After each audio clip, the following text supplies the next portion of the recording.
Good evening, everyone. I'm Councilman Ed Reisinger, Chairman of the Land Use Transportation Committee. I welcome everyone to the City Council chambers. The one ground rule I do have is please turn off your cell phones and put it on vibrate to give those people who are going to testify respect. Anyone wishing to testify should sign a sheet in the back of the chamber. It's right here on the left-hand side of the margin. What did you say? Yeah, no. Okay. I just want to start introduction of some of the council members and staff that's here. To my far left is Councilman John Bullock. To his right is Councilman Robert Stokes. To his left is Councilman Leon Pinkett. To his left is Councilman Eric Costello. We're also joined by, I should have introduced him first, my apologies, Mr. President, the President of the City Council, Jack Young. We have to our far left, we have Councilman Christopher Burnett. To his right is Councilwoman Mary Pat Clark. Second to my left is Councilman Ryan Dorsey, the sponsor of the bill. To my immediate left is the Vice Chair of the committee, also Vice President of the City Council, Councilwoman Sharon Green Middleton. To my immediate right is Jennifer Coates, the staff person to the council. We also, who we got?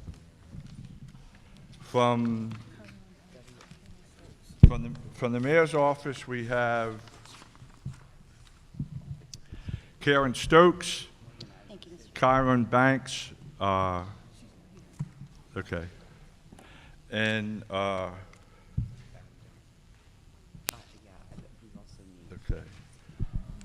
We also have, representing the President's office is Kara Kuntz, Mike Huber, Liam Davis, Rebecca Tabb, the Council for City Council, David Simpson, the Fiscal Analyst, and Irvin Bishop, the Legislative Assistant.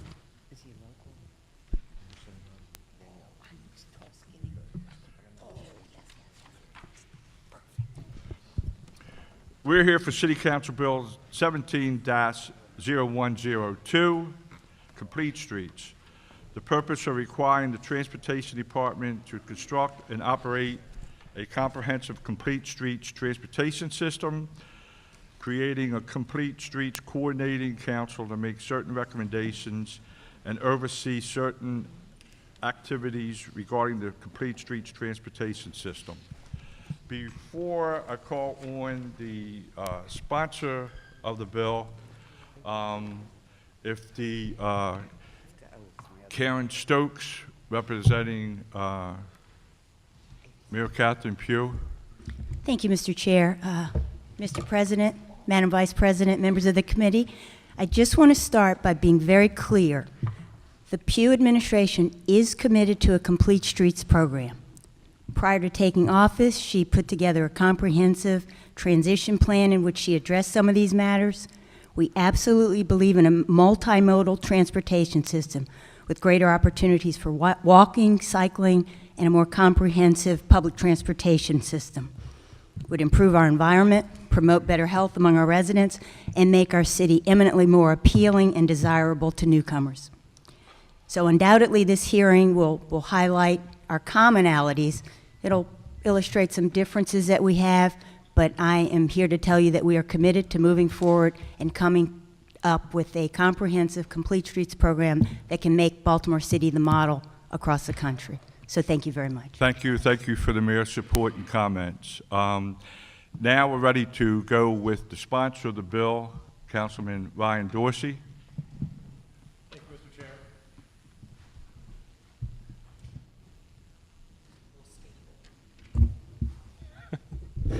Hello, everybody. Thank you for being here. Let me pull up my testimony here.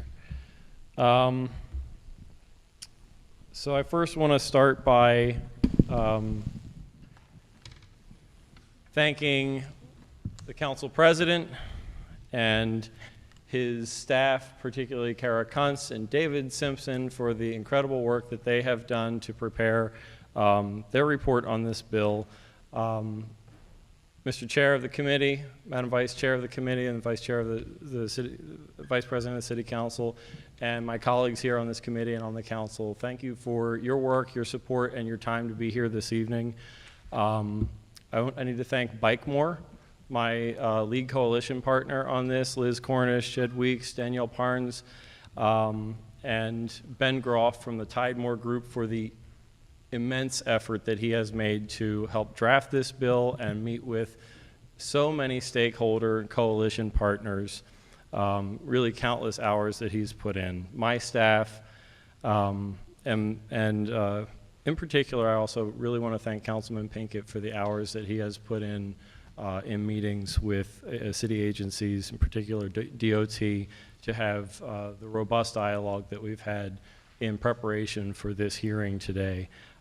Really beginning a year ago with a great stakeholder outreach, even before the introduction of this bill.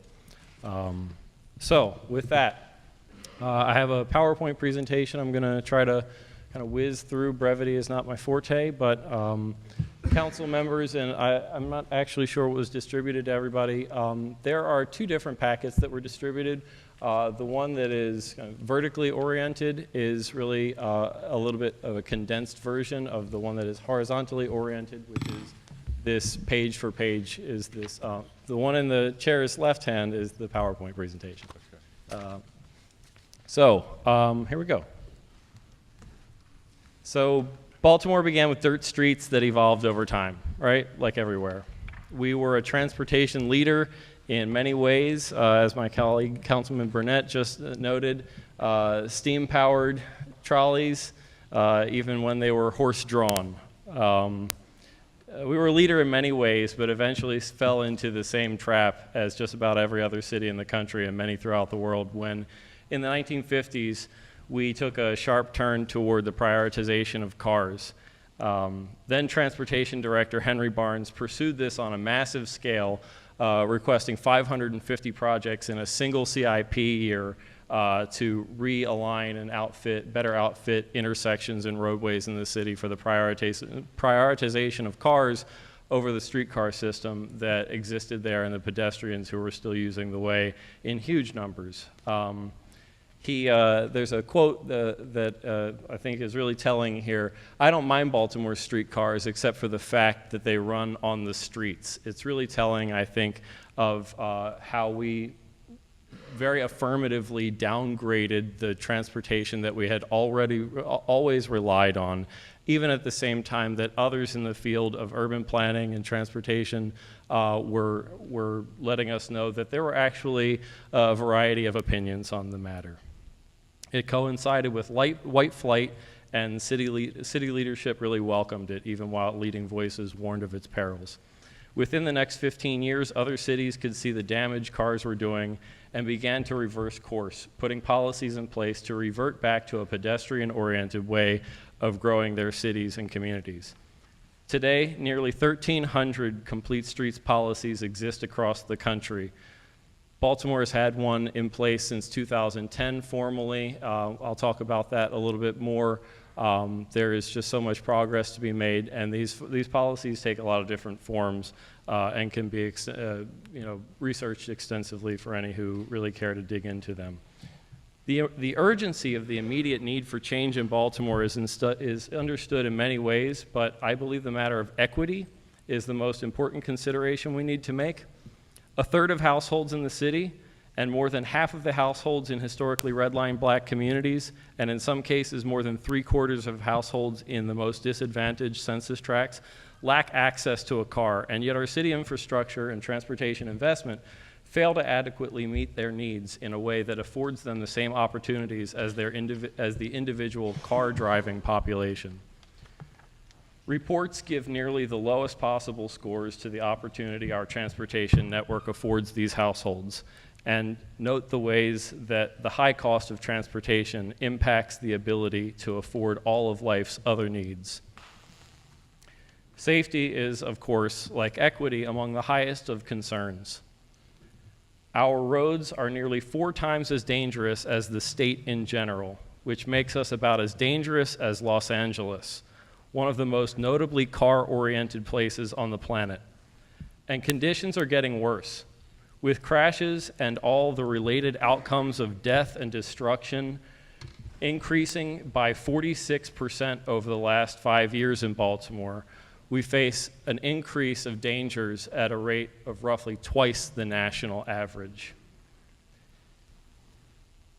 It's obvious that pedestrians are being injured all throughout the city, but concentrated where cars are the most dominant, typically where our roadway, once home to streetcar lines all over the city, is now designed intentionally prioritizing the convenience of massive numbers of non-city dwelling commuters rather than the safety and prosperity of city residents and their neighborhoods. And we know from a national perspective what the data shows, who the biggest losers are when it comes to transit danger.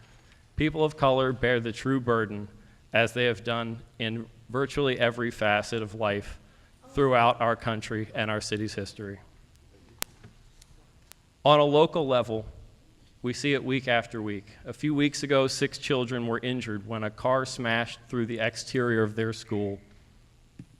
The next day, a car smashed into a structure on the Meyerhoff Symphony Hall property. And just this last weekend, 3 people were killed by cars in Baltimore, I read. It's so normalized that it barely makes an hour in a day's news cycle, and there's generally no great rash of public outrage over these things. For perspective, last year a car drove onto a sidewalk and hit a woman with a baby carriage. One local journalist asked, "Can we imagine the response that would occur had it been a dirt bike that drove onto the sidewalk and hit her?"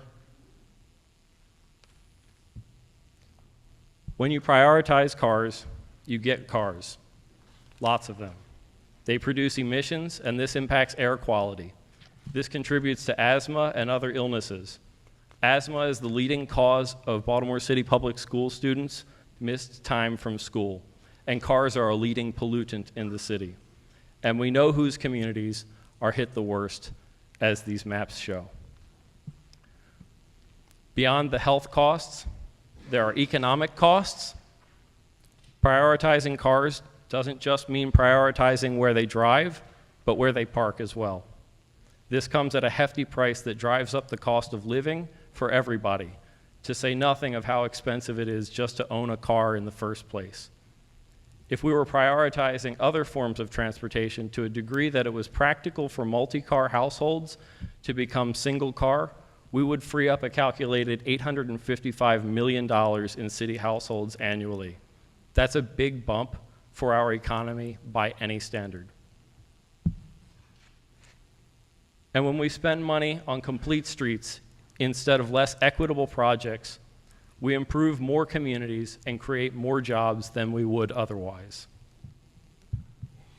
When we're strategic, even if it's counterintuitive to many, we see incredible results. The middle example on this slide refers to the King Street pilot in Toronto, where this pilot prohibited all cars, resulting in their natural relocation to adjacent streets. The results were dramatically increased public transit usage, significantly decreased transit times, and none of the terrible things people said would come from it.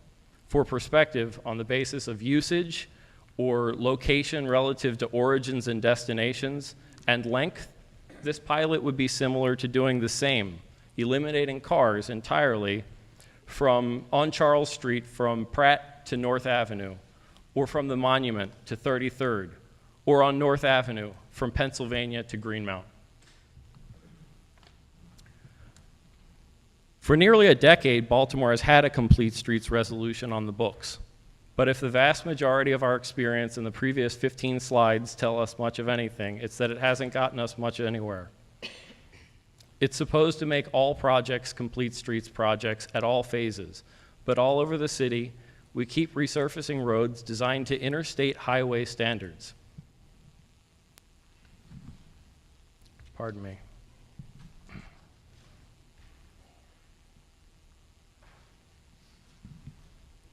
Right through our communities.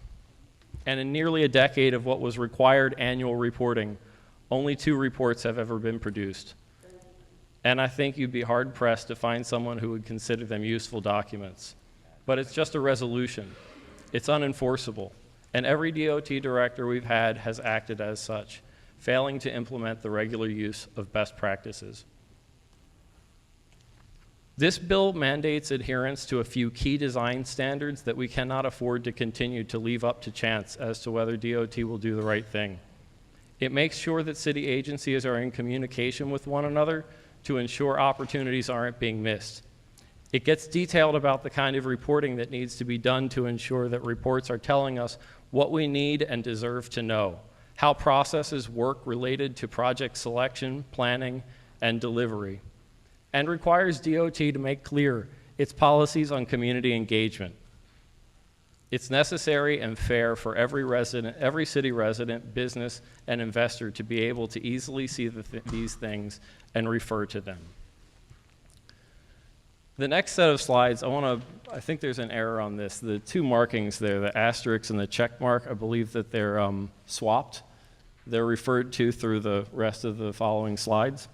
But this next set of slides just shows kind of side by side how section after section of this bill does really nothing more than what national standards of best practice recommend, and in a couple of cases highlights points where specific language in the bill came as a result of compromises and requests from DOT on the front end of bill drafting. So the National Complete Streets Coalition, highlighted here in yellow, is a member organization of transportation professionals from across the country working in cities and urban environments. And they publish sets of standards like the Urban Street Design Guide that is referred to in a number of places throughout this ordinance. And so what we're looking at here is kind of a side-by-side comparison of what our bill requires and brings forth, and that this just directly aligns with what these best practice standards lay out. We talk about having clear and clear language that says shall or must, so that we really know what our outcomes to be expected are. The policy should specify a requirement for interagency coordination between various agencies such as public health, housing, planning, engineering, transportation, public works, city council, and/or a mayor or executive office. This is exactly what this bill does. Use language that specifies using the NACDO guide word. It specifies language directly from the guide for things like design vehicle and design speed that are engineering guidelines on how to make streets safer. And it goes into details around specific lane widths for neighborhood, collector, arterial, truck, and transit routes. These things are very clearly within the guidelines laid out by the Federal Highway Administration. And you can see what NACDO has talked about, that lanes greater than 3 meters or 9.8 feet wide are really discouraged, as they enable unintended speed and double parking and consume valuable right-of-way at the expense of other modes. And in this graphic on here, you can also see the speeds that people tend to travel given a specific lane width for a road. This graphic is taken from the Chicago Complete Streets Manual. It's a little hard to see on this scale, but what you're looking at here down the left is a long list of all the different types of projects that, that a Department of Transportation might engage in. And to the right, vertically or horizontally, you have a bunch of check boxes to show which boxes need to be checked off as you go along through the life of a project. Not every project is going to need to check every box, but it should be clear to the public, to developers, to investors, and to city agencies what needs to be done to get a project from concept to completion. We toned back some of the language in this bill in a number of places and decided against, at the recommendation that we not be overly prescriptive about things that should really require a more robust public dialogue and agencies putting their best foot forward to come up with their own policies.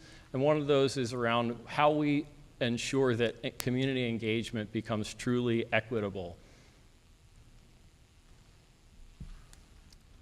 We call for robust data to be presented to analyze the return on investment, equity investment, and movement toward meeting our departmental and city goals. And again, all of these things are just directly in line with the best practices that are laid out by the National Complete Streets Coalition's set of best practices.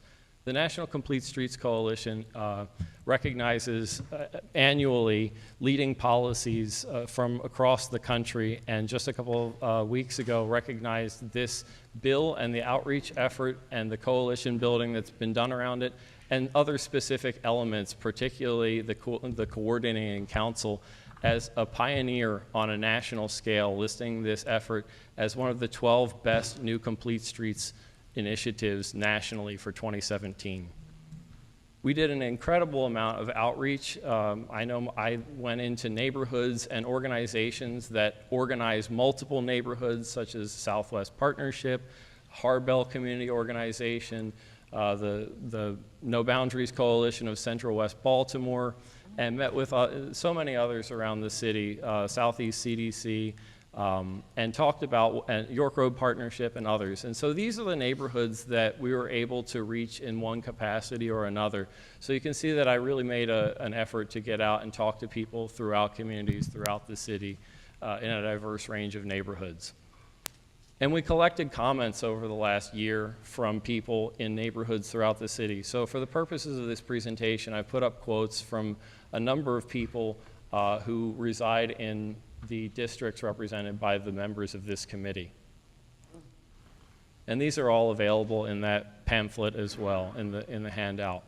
I like this one. I grew up on the west side of Baltimore. When I moved to Chicago for school, the new protected bike infrastructure on my street inspired me at the age of 20 to learn how to ride a bike for the first time.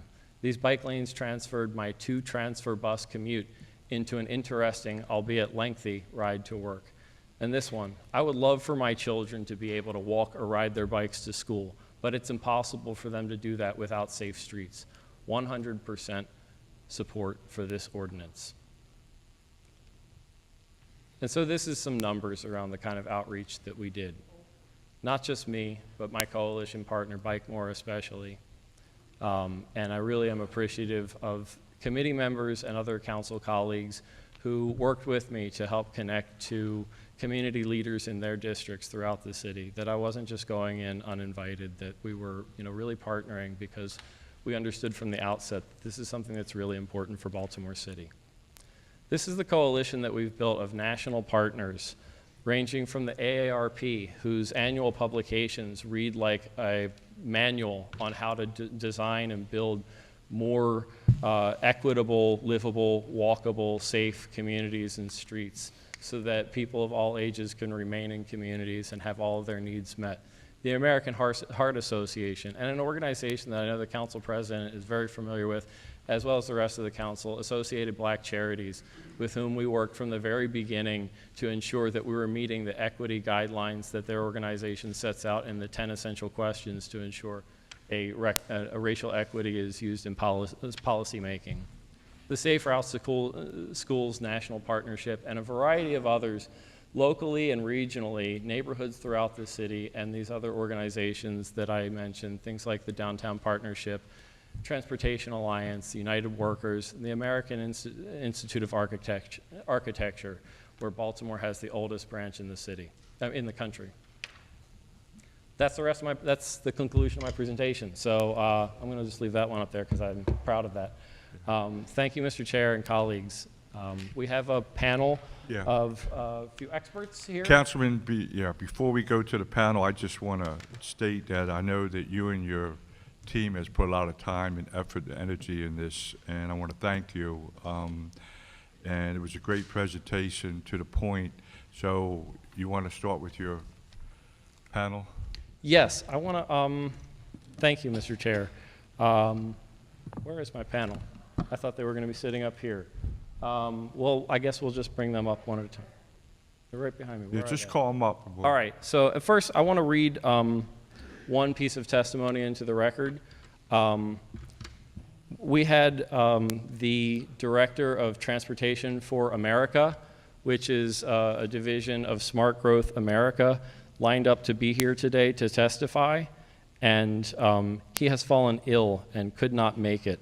So I just want to read his bill into the record because it also came in kind of late and didn't make it into the pamphlet that, that everybody received. It says, Honorable Council members, on behalf of the National Complete Streets Coalition, pardon me, this is from another Smart Growth America, Emiko Atherton, who was scheduled to be here for the previously scheduled hearing and also could not be here today because of another scheduling conflict. Honorable Council members, on behalf of the National Complete Streets Coalition, a nonprofit, nonpartisan alliance of public interests organizations and transportation professionals committed to the development and implementation of Complete Streets policies and practices, I'm writing in support of Complete Streets Ordinance 17-0102. Since 2004, the Coalition has helped create and support strong Complete Streets policies, like Ordinance 17-0102. The Coalition promotes the development and implementation of Complete Streets policies and programs that specifically ensure streets are safe for people of all ages and abilities, balance the needs of different modes, and support local land uses, economies, cultures, and natural environments. Coalition members include AARP, the National Association of Realtors, the Institute for Transportation Engineers, the American Public Health Association, and the American Heart Association's Voices for Healthy Kids campaign, the American Public Transit Association, the American Society for Landscape Architects, the Association for Pedestrian and Bicycle Professionals, America Walks, the City of Orlando, Florida, the Washington State Department of Transportation, and numerous engineers and design firms. In the last 14 years, communities across the United States have adopted over 1,350 Complete Streets policies at the local, regional, and state level. These policies have resulted in streets being designed and built so people walking, biking, riding public transit, and driving can safely share the road. We support Ordinance 17-0102 because we believe this policy can help create a transportation system for Baltimore City that serves all users, including children, people with disabilities, people of color, low-income families, and older adults. However, Complete Streets do not just create safer streets. They create more livable, economically vibrant, healthy, and equitable streets. The Coalition has studied Complete Streets projects across the country. Our report, Safer Streets, Stronger Economies, analyzed the return on investments 37 Complete Streets projects across the country. Our research showed that Complete Streets reduce traffic collisions and injuries, promote local businesses and job growth, have the potential to avert hundreds of millions or billions of dollars in medical expenses and property damage, encourage more multimodal travel, and promote more physical activity, which is a key strategy to reducing chronic disease. These findings support that Baltimore City will see a positive return on their investment in Complete Streets. In addition, last year the Coalition adopted a new policy framework for Complete Streets that recommends that ideal Complete Street policies are binding legislation that emphasizes implementation and prioritizes vulnerable populations. This new framework was developed by a national task force of advocates, engineers, planners, public health groups, and public works professionals. Throughout the development of Ordinance 17-0102, the Coalition worked with Councilmember Dorsey to ensure that this policy incorporates the best language around equity and implementation. Ordinance 17-0102 embodies the themes of equity and implementation in the Coalition's new improved policy framework. If Ordinance 17-0102 is adopted, I believe Baltimore City could lead the country in creating a truly equitable and economically vibrant transportation network. I strongly urge to demonstrate your leadership on transportation by supporting this ordinance.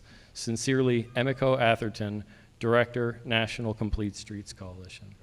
And so now I'm going to bring up the first of our panelists, Dr. Celeste Chavis from Morgan State University, and we'll follow her with Dr. Seema Iyer from the Baltimore Neighborhood Indicators Alliance, and follow with Tafadzo Guatira from the Opportunity Coalition, an outgrowth of the Opportunity Collaborative work.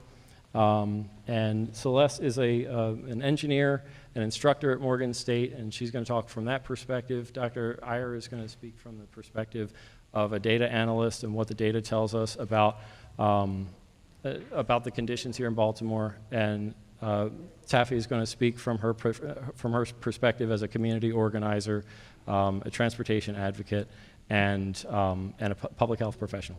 So thank you. Just go ahead and introduce yourself again. Okay, thank you, Council, for having me here today. My name is Celeste Chavis. I am an assistant professor in the Department of Transportation at Morgan State University. I am also a licensed professional engineer in the state of Maryland, and I am a resident of Baltimore City. I am here coming in favor of the Complete Streets bill.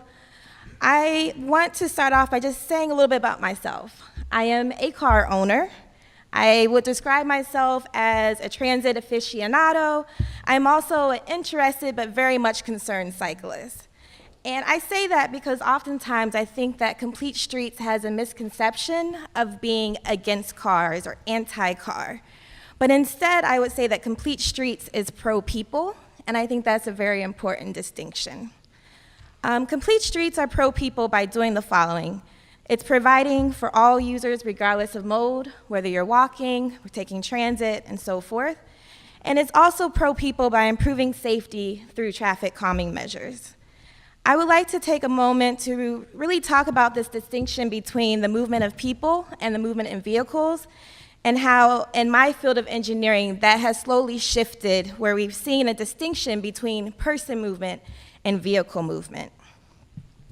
So for example, recently we've seen the dedicated bus lanes that have been popping up throughout our city.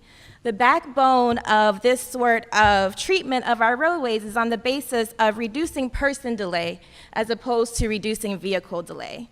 When you take into account the number of people that are in a vehicle, now you start to prioritize other modes such as transit, and you end up providing more equitable ways of allocating our roadway infrastructure. I was sitting here thinking about how I could relate this to something that's not engineering. I came from work, I'm hungry, so the thing that I thought about was food. So let's imagine that we are going up to a buffet. I have my tray of food. I'm getting food for just myself because I'm at this event by myself. Perhaps the person behind me in line, they're getting food for themselves, their kids, and maybe their parents who are also sitting at the table. The person serving food says, oh, I give the same amount of food per tray, regardless of who's eating off of that tray. Does that make any sense?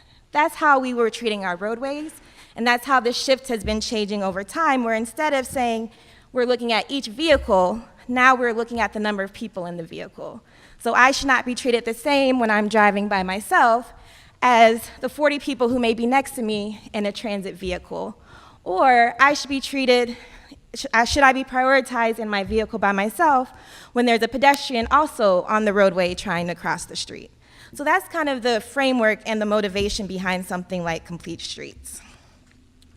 The second way Complete Streets is pro-people, as I would say, is through improved safety, in particular of our most vulnerable users, that being pedestrians and cyclists. Baltimore City disproportionately accounts for the state's pedestrian crashes. If you look statewide, we are, I think, around 30% of all pedestrian crashes, despite being around 17% of the population. So in order to encourage safety, we do have to slow down traffic to reduce accidents and to decrease the likelihood of fatalities. A lot of the work that I've been doing has been centered on youth transportation, in particular looking at middle school and high school commuting in the city. And I would just like us to think about what type of roads you want your 12-year-old, your 13-year-old to be walking on, and how much time would you like them to be spending commuting to school. Things like Complete Streets can make these roads safer for our youth, safer for adults, and provide better access to school, to jobs, and to other opportunities. So just in conclusion, I would like to emphasize how important a comprehensive citywide bill is, Pedestrians in West Baltimore deserve to have the same safe streets as our residents in Southeast Baltimore do. Students at Morgan State deserve to have a safe road to walk on as students at Hopkins do. And so in order to do this, this bill is necessary. I would like to emphasize the importance of data, the importance of transparency, and the importance of having reporting that is open to the public to hold the city and the planning agencies accountable. Thank you for this opportunity.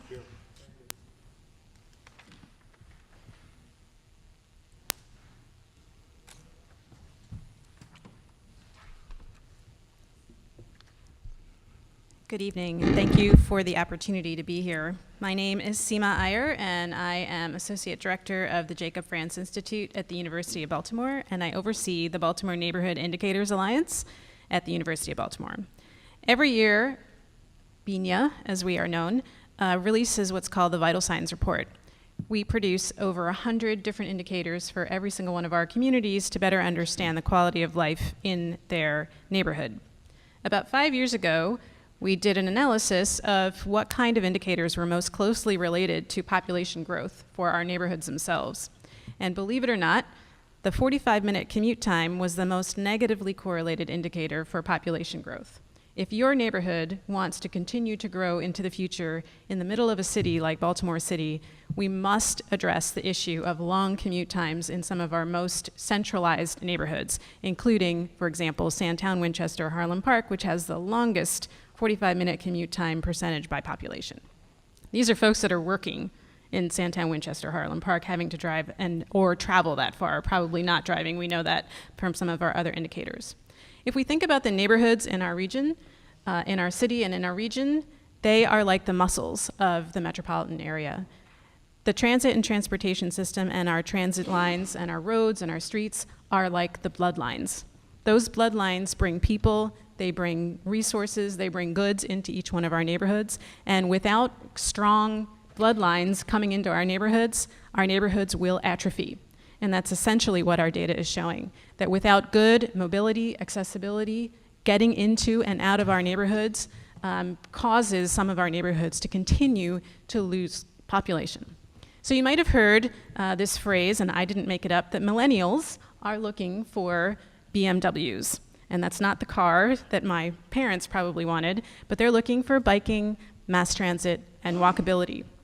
According to the 2014 Vital Signs that came out 2 years ago, there were 6 communities still in the city of Baltimore that had absolutely no bike lanes. Those communities are a disadvantage to try and attract millennials or younger people moving into their neighborhoods, which will be the bloodline into the future. And we know this because of what younger folks are looking for in neighborhoods. This causes a competitive disadvantage to the neighborhoods themselves from an economic development point of view from attracting people in the future. As I mentioned, the 45-minute commute time is the one indicator that we look at to make sure that neighborhoods can continue to thrive into the future.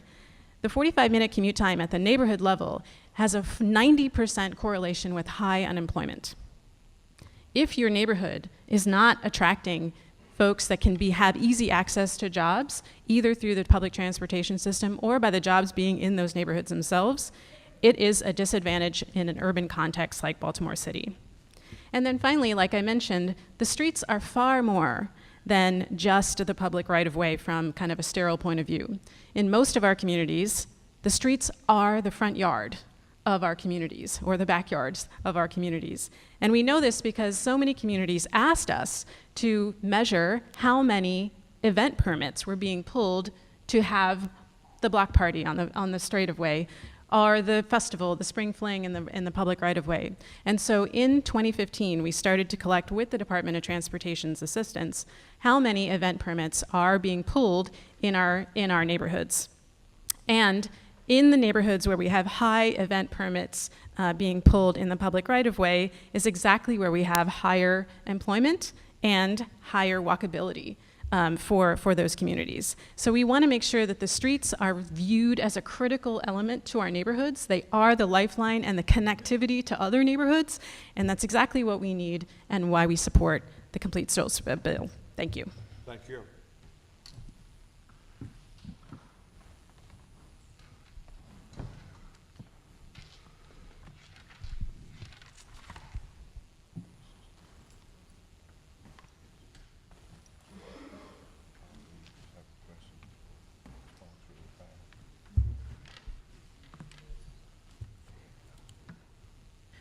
Thank you so much for having me. My name is Tafadzwa Guitia, and people commonly call me Taffy. And I just wanted to give you a bit of a background on who I am and why I came to this process. About 1.5 years ago, Councilman Dorsey asked me to be part of this. And he had language in this ordinance around equity. And my concern was, what did that mean and how would that be enforceable? So my background. So I have worked and lived in Baltimore City for over 20 years in health and human services. I've worked in childcare, I've worked in teaching ESOL. I am a nurse, I'm a certified public manager in nonprofit federal and state. I have done work with the White House, I have done work with the UN.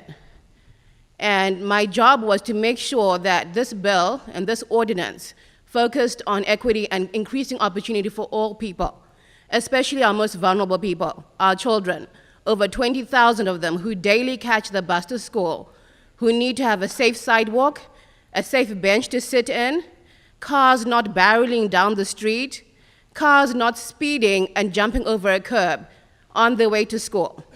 Our seniors, who mostly use public transit to go to places, to doctor's appointments, to the hospital, to the grocery store, and don't have access and adequate facilities as they are doing that. Anyone who is trying to get to work, I am transit dependent. I have been for the 20 years that I've lived in Baltimore. And as we have heard, 1/3 of this city does not have access to a car, and 80% of all people in red line communities do not have access to a car. That means they are catching the bus or the subway or some other form of modality to get to work. And what does Complete Streets do for them? It allows them to have safety and dignity on the way to their job. It allows them to travel easily and have access to opportunity that they might not have in their neighborhood. It allows them to have investment in their neighborhoods, which are then perceived as being safe and adequate and giving them sustainable life and quality of life in their neighborhood where they already live and exist. Part of the reason why I've been a big supporter of this bill and this ordinance is because it's just part of something that had already begun in 2010. So I do not dismiss the work that has already been done. I am very, very proud of the work that had already been started by our city.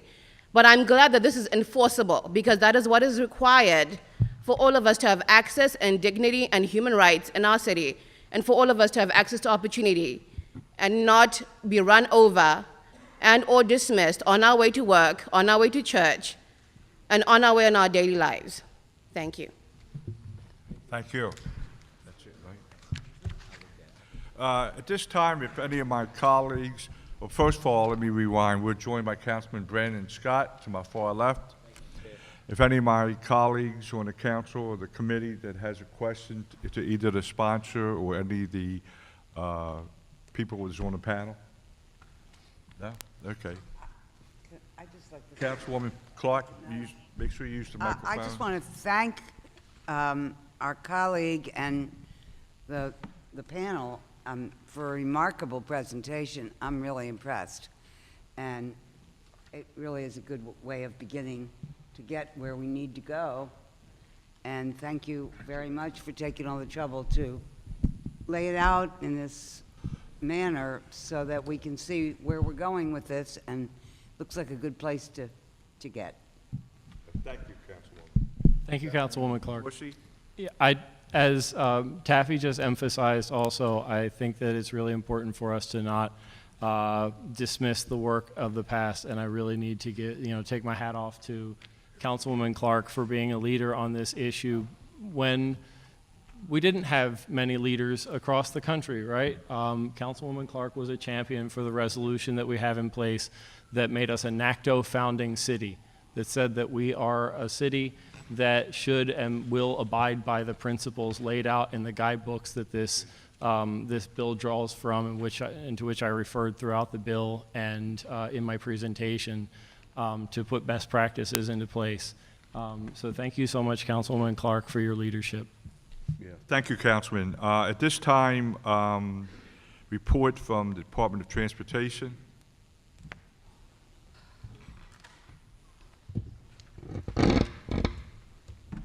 Good evening. Good evening. Thank you for inviting me today. I'd like to first say good evening to the Council President. Thank you for being here. And also the committee chair. Introduce yourself. Okay, sorry. So my name is Michelle Pouchot. I'm the director of Baltimore City Department of Transportation. And thank you again, Council Chair Reisinger. It's not working. I got it. That's better? Yes. Okay, good. All right. Vice Chair Middleton, Councilpersons Clark, Costello, Dorsey, Pinkett, Stokes, Bullock, Burnett, and Scott. Thank you all for being here. And as I said, I'm Michelle Pouchot, Director of Baltimore City Department of Transportation. The Baltimore City Department of Transportation is for complete streets. We believe that the city's transportation network should be safe and accessible by all people using all modes of transportation. The streets should be planned, designed, built to accommodate all users safely, equitably, and efficiently. This balanced approach must be inclusive and reliable for all pedestrians, that means adults, seniors, children, as well as persons with disabilities, bicyclists, transit users, freight, emergency vehicles, and cars.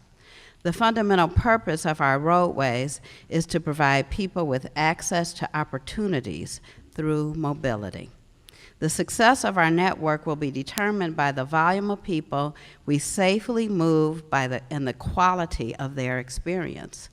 Complete streets can help improve health, safety, access, commute times, environmental sustainability, and help improve the communities that we serve. Since the adoption of the 2009 Complete Streets Resolution, the Department of Transportation developed a policy committing to implement complete streets. Since then, we have and continue to implement numerous elements of complete streets, such as with improved walkability, we have the Be More Bright Light program, where we've upgraded half of the city LEDs to LED lighting, and will complete this program in 2 years, as well as adding 6,000 new lights. We've refreshed and renewed sidewalks all over the city and installed 2,376 new ADA-compliant curb ramps. In the last couple years, we've done more. We've reconstructed almost 15,000 square feet of sidewalks, which included signature projects such as the East North Avenue reconstruction and our newly initiated Park Circle intersection reconstruction, as well as Key Highway reconstruction. We have an ongoing Sharp-Leadenhall streetscape project, and we received Tiger Grant funds for the Hanover Street Corridor multimodal access study. We reinitiated our speed and red light camera program, which aims to improve driver behavior so that pedestrians, bicyclists, and motorists all travel safer. We've also improved bikeability. We've adopted the Bike Master Plan, which adds bicycle facilities based on these recommendations. We've installed 175 new bike racks in the public right-of-way. We've completed the Baltimore Street cycle track installation. And we're currently working on Central Avenue, which will include dedicated bike lanes, the installation of new bike racks, and pedestrian improvements. We're working on the Midtown Streetscape project, which includes a new cycle track. And we've also created the bike share system, which has hundreds of bikes and over 50 bike stations. We've improved transit access. We've constructed priority bus lanes and installed transit signal priority. We've installed over 200 improved bike paths citywide in the last 2 years. And we have ongoing coordination with MTA about various projects all over the city. And we've also improved freight access to ensure and maintain a vital commercial base in the city. We were successfully awarded a Tiger Grant for construction of a new Broning Highway bridge, which also comprises a complete streets component to ensure trucks are not traveling through residential areas. And we have automated commercial vehicle enforcement to minimize truck usage of streets that are not active truck routes, improving quality of life for residential communities. This is all in addition to our ongoing maintenance of streets and the public right-of-way through various repairs and actively identifying scheduled resurfacing projects where there may be an opportunity to implement complete streets elements such as bike lanes. Complete Streets is a global framework that encourages transportation authorities to design better and safer facilities for everyone, no matter their ability, age, race, or mode of travel. National experts emphasize that there is no singular design prescription for complete streets. Each one is unique, responding to the community context. The Baltimore City Street Network is primed for renewal. We are committed to having a system that encourages safe travel, and no matter how you get there. We envision streets that better serve the changing needs of our citizens, enhance livability and safety, and encourage thriving neighborhoods and businesses. We envision creating modal networks. Every street may not serve every mode, just as trucks have a network through dedicated truck routes. Transit, bikes, and pedestrians should have equally safe networks. We are charged with identifying which streets and networks will best serve each mode and designing them to do so. We still have to do the planning work to identify the proper networks. In those corridors where we see all modes using them, we will need to prioritize. But I must emphasize that complete streets must be a part of a complete network. Complete streets pertain to an approach to each street within our city, but must also be assessed as a piece of a multimodal transportation network. While each street must be safe for each mode of transportation, the planning process should determine modal priorities for streets within our network. We know that this change will require extensive collaboration and coordination with other city agencies and extensive community input. We are equally eager and excited about complete streets and are listening intently today. Complete Streets requires collaboration at the highest levels, extending to the transportation providers, involving critical stakeholders, and inclusive of Baltimore City taxpayers and users of our roadway system.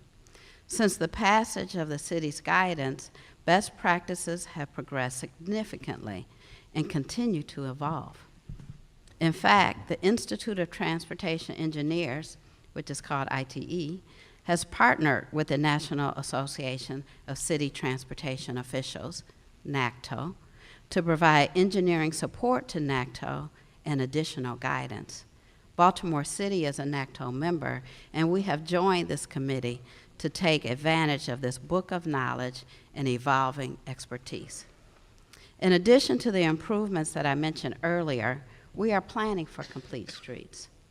Since my start with the city, we have initiated the city's first ever comprehensive transportation plan, which will engage a complete analysis of the city's public space and right-of-way, identify needs of decaying infrastructure and technology, analyze current and future demands on a limited right-of-way, address safety issues, and identify opportunities for public space investments that will catalyze neighborhood improvements. This effort will be grounded in extensive community and public outreach. It will take a comprehensive look at financial constraints and help us prioritize investments of limited resources, as well as identify a path toward growing that resource pool. It will also establish processes for performance measurement. This plan will establish a vision for transportation in the city and make recommendations for ensuring a comprehensive multimodal network that meets the needs of today and the long term. We have also created an internal Complete Streets Review Committee that evaluates all our current construction and implementation projects with a complete streets lens to ensure that we are achieving this framework within our transportation system.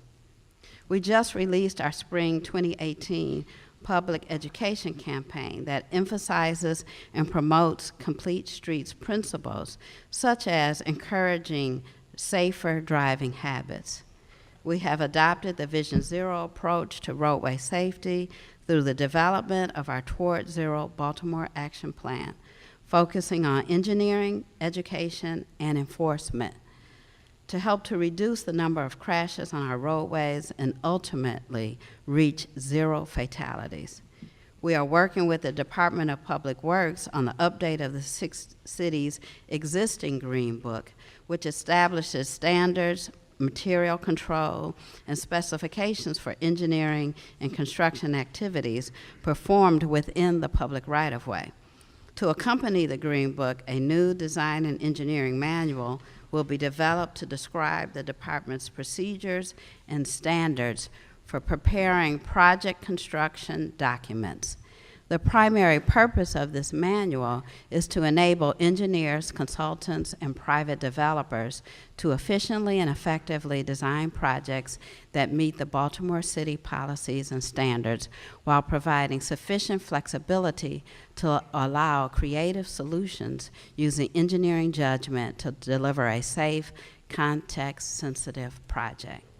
And we are also committed to developing a comprehensive Complete Streets implementation plan that establishes guidance for integrating a Complete Streets approach into our planning, design, and engineering practices for every street. So again, I want to emphasize that BCDOT is for Complete Streets. We believe that this bill provides a unique opportunity for extensive dialogue regarding a methodology for strategically addressing urgent and immediate needed improvements to our infrastructure. There is a critical balance between attacking failing infrastructure and investing in the future. We look forward to hearing all of your recommendations so that we can move forward with our programming. Thank you so much for this opportunity. Thank you, Director. You don't need to sit down yet. I just want to say that you've just started as Director of DOT, and now you're hit with this. Can you tell the listening audience how long you've been as Director of DOT? I've been in Baltimore City for 9 months now. 9 months, okay, thank you. At this time, does any of my colleagues have a question for DOT?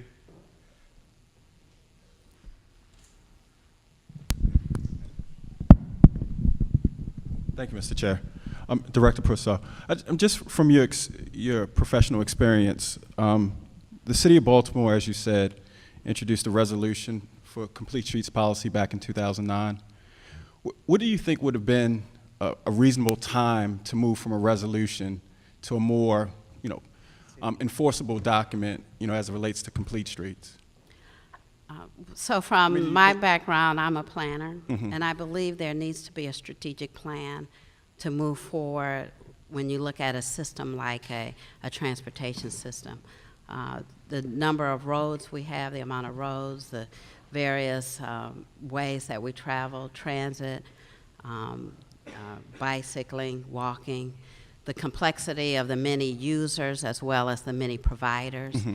The city does not provide most of the transit in the city. No, I'm sorry. So, I think what I was trying to get to is, do you think it should have taken Baltimore 9 years to even get to this point?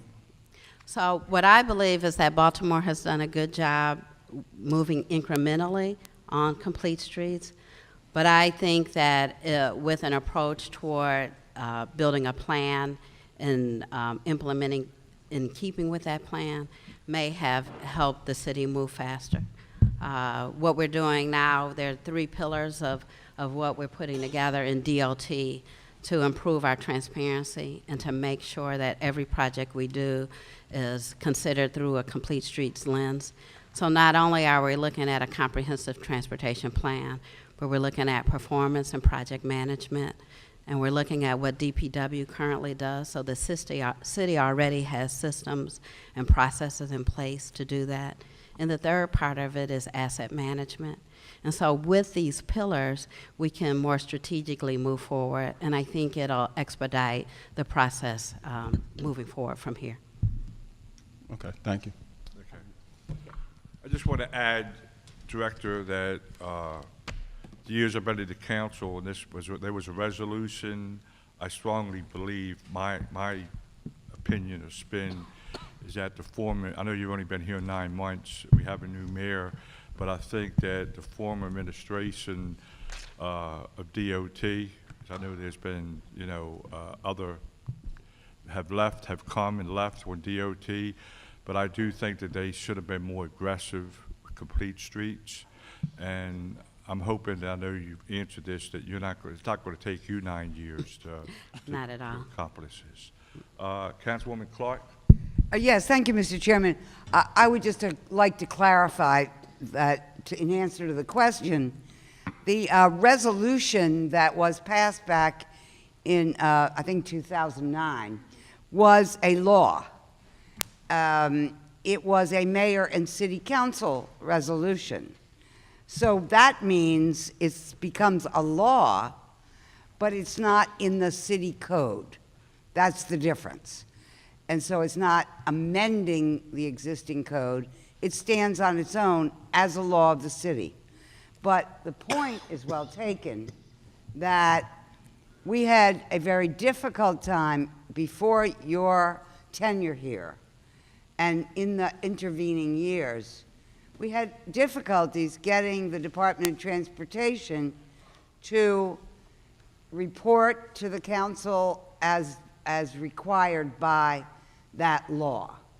And I welcome, I mean, this is much more detailed, much more researched, and it's in a much better time, as you indicate, for complete streets. When we were doing it, and special thanks to that era's biking community, because they were the ones who were the most helpful of all given groups of putting that first resolution together. But the problem was that it was also new, and then we didn't have the buy-in that you're indicating the Department of Transportation will have in this era. And this is, so it's all come to fruition.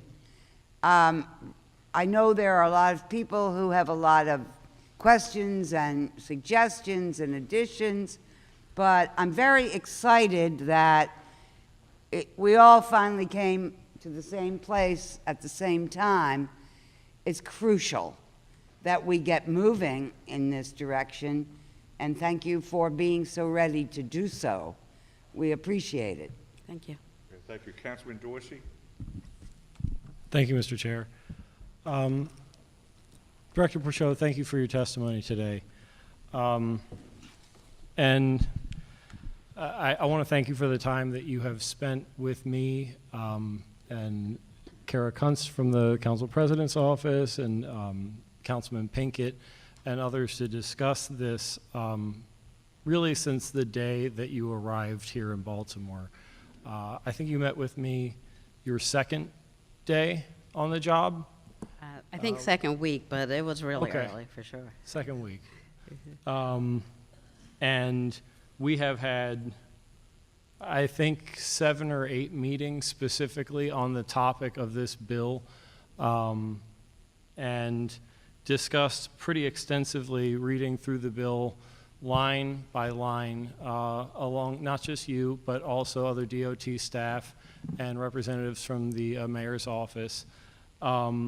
And one of the things I've heard you say, and as I believe I heard you say a minute ago, is you believe that the city really must prioritize having a comprehensive master plan. I know that that's an important thing for the city to have, but we also have roads and users that exist right here, right now. And what this manual calls for is us to have a framework and a set of policies for how we deal with what we have on an ongoing basis, assessing needs as they arise,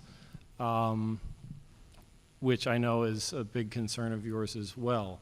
And so, and I think that, you know, even where you look at places that have comprehensive master plans, Chicago, Philadelphia, DC, wherever, they also have a clear set of public guidelines for how to design roads on an individual basis as a variety of concerns and parameters are evaluated.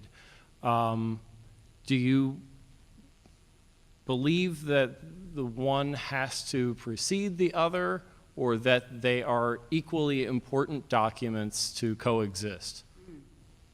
Equally important. We can't stop what we're doing today to wait for the time it's going to take to complete all of these different documents. And so I talked about needing a comprehensive transportation plan, an updated green book, because that book is what prescribes the design requirements for the infrastructure for anyone who's working out there, an updated design manual. Our design manual is so old.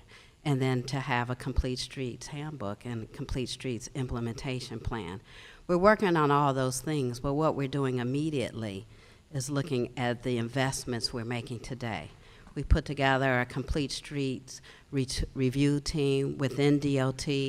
We've looked at every resurfacing project and every project we're implementing in 2018 to begin where the rubber meets the road, you might say. Maybe a bad analogy, but, and so. Oh, shoe rubber. Yes. And so we know that, and we're trying hard to make sure that everything we're putting in the ground, that we're doing as best we can with applying this complete street sensitivity to it. One of the issues, though, is major projects that may have been designed, big bridge projects, get to be a little more complicated to back up and kind of change the investment.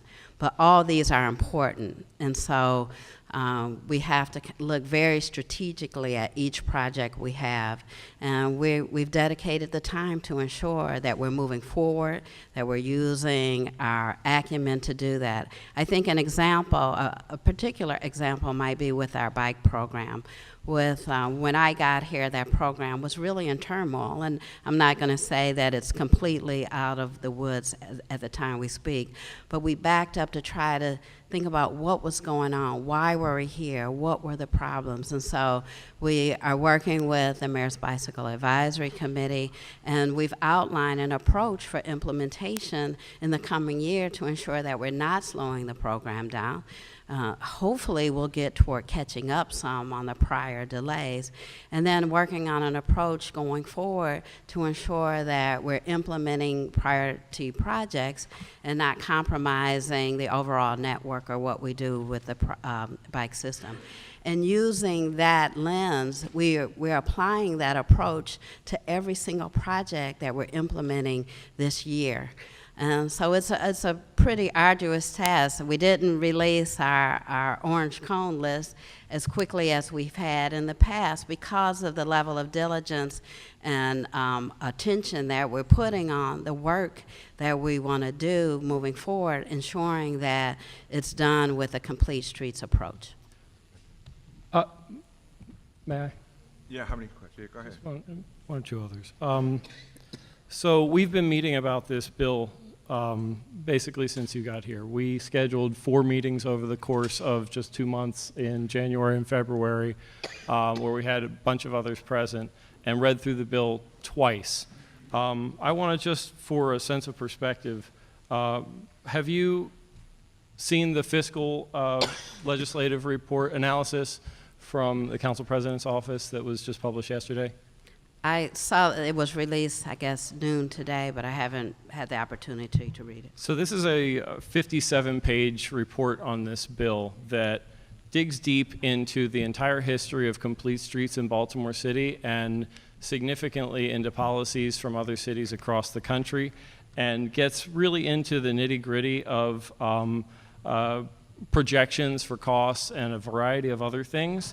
And goes into detail talking about amendments that this bill, could stand to consider. Which I put this thing, and even standing here on the night of introduction, I said, look, this is a bill that I believe is at 80% completion, and it requires, robust public dialogue in order to really get it over the goal line here, and that we deserve that as a city and as a council.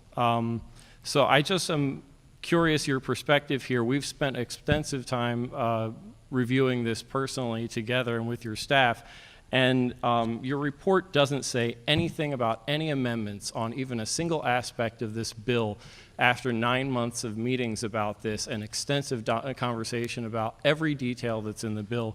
Whereas this report from the Council President's Office was authored by a guy who's worked for the city for less than 2 months and has no subject matter expertise and is just a single individual. It's 57 pages long and gets all the way down to a set of amendments being recommended. You have a lot of expertise at your disposal and a lot of resources of personnel at your disposal. Why was the Department of Transportation not able to come up with any detailed recommendations about things that it thinks should be changed about this bill? We're looking forward to working with you through this process to make whatever needed adjustments needs to be made. We've engaged in dialogue around some of our concerns, and through this process, I know that we'll find a way to get there. Councilman, Thank you. Yeah, I just want to add that that's why I asked how long you've been here, because number one, you had to get your organizational chart together and your vision. And so I understand what the council person's saying. We have a council hearing today. We're going to do a work session. We're going to work with his vision and with your vision to make sure that we have a successful, complete street plan. You agree with that? Yes. Okay. Councilwoman Middleton? Thank you, Mr. Chair. I noticed in your presentation you were kind of going down the list of a number of things that you have in place, and you have things you have been doing since you've been here, like the LED lighting, and I know that you have been also expediting certain crime areas throughout the city.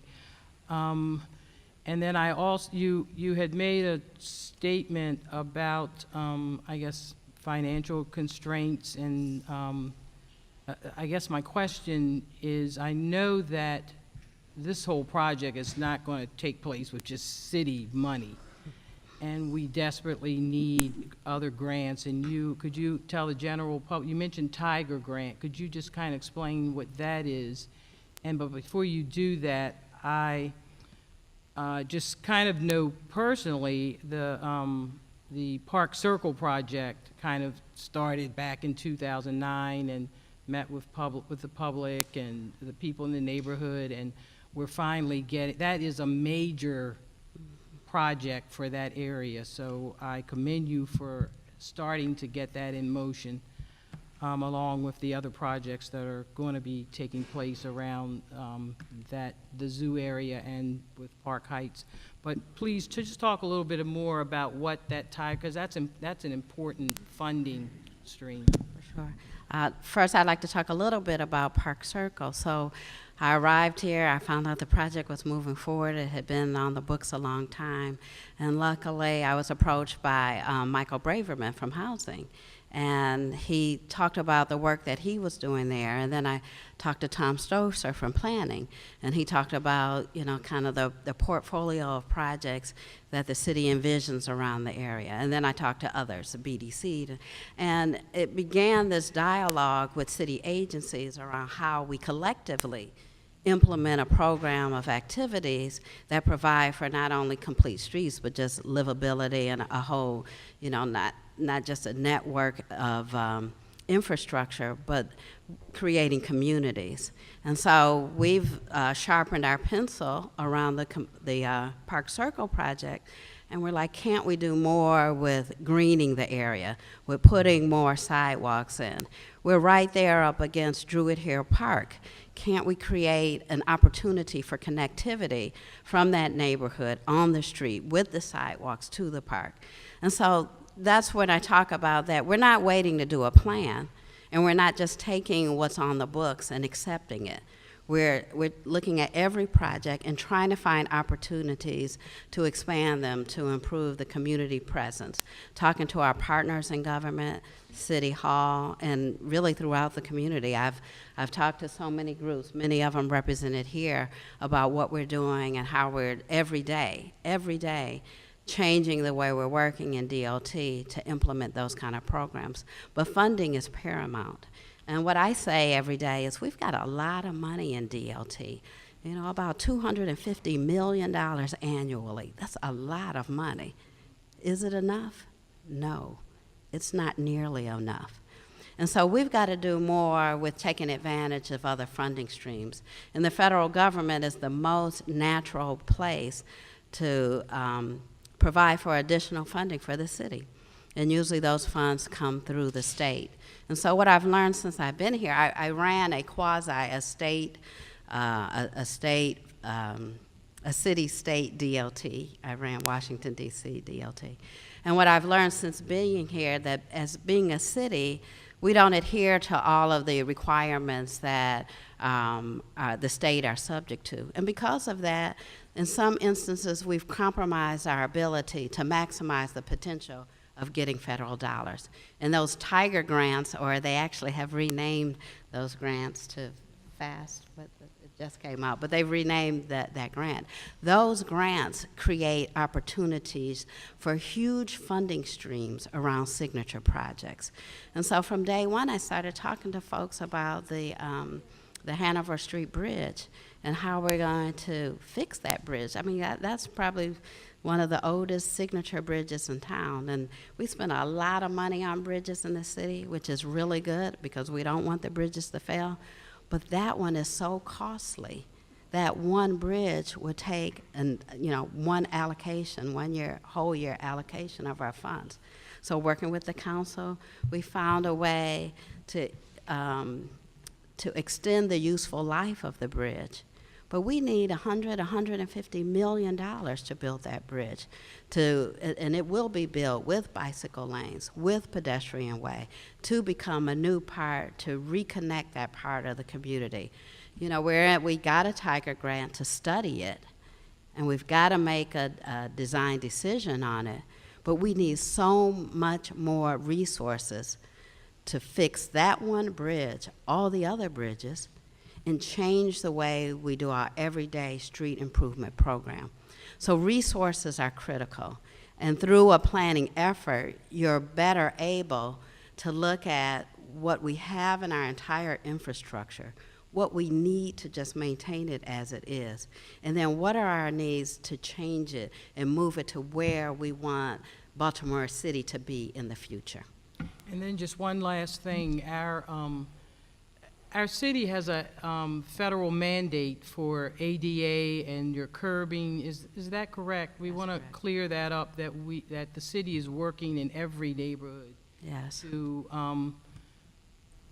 uplift and do our corners and so on. That's a mandate that has been in process. What's the percentage that you have completion of that project? Well, we're not nearly close enough to complete, calling it complete. I was kind of amazed at where we were with that when I got here because that mandate has been on the books for so long. But what we're doing now is there's a part of that program that requires us to physically look at every sidewalk in the city to say what the condition of it is and what needs to be done to make it ADA compliant. And we were moving forward with that in a deliberate way, but far too slow for me.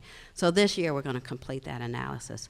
And we've been incrementally providing for, ADA compliance here, there, and all around. But I think as the council has seen with the presentation I did on our streetlight program, that what we're trying to do in DLT now is kind of bring everything in and be a little more strategic about how we're going to deploy across the city. And so we'll be looking at ADA and we'll be looking at what we've completed.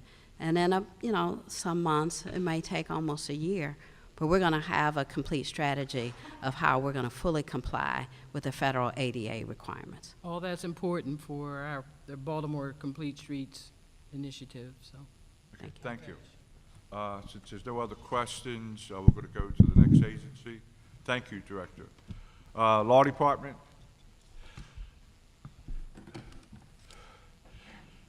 If you already gave your report, you just want to stand by your report. We stand by our report. Happy to answer any questions. Okay, thank you. Planning?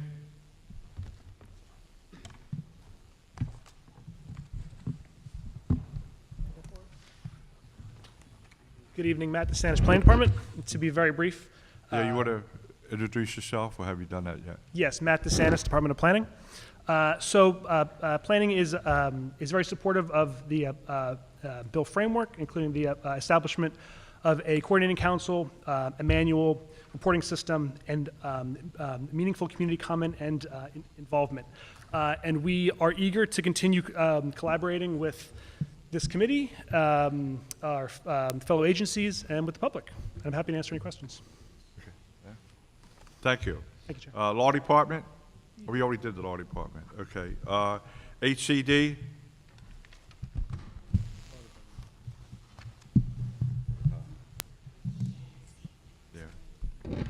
Sharon DuBois with the Department of Housing and Community Development, and we very much support the concepts behind Complete Street.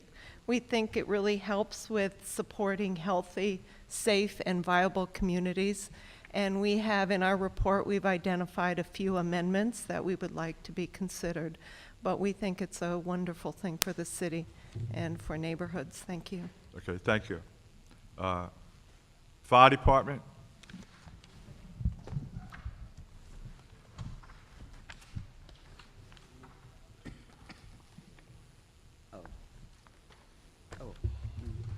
Mr. Chairman, council members, my name is Niles Ford. I'm the fire chief. I just want to reiterate what we sent to the council as well.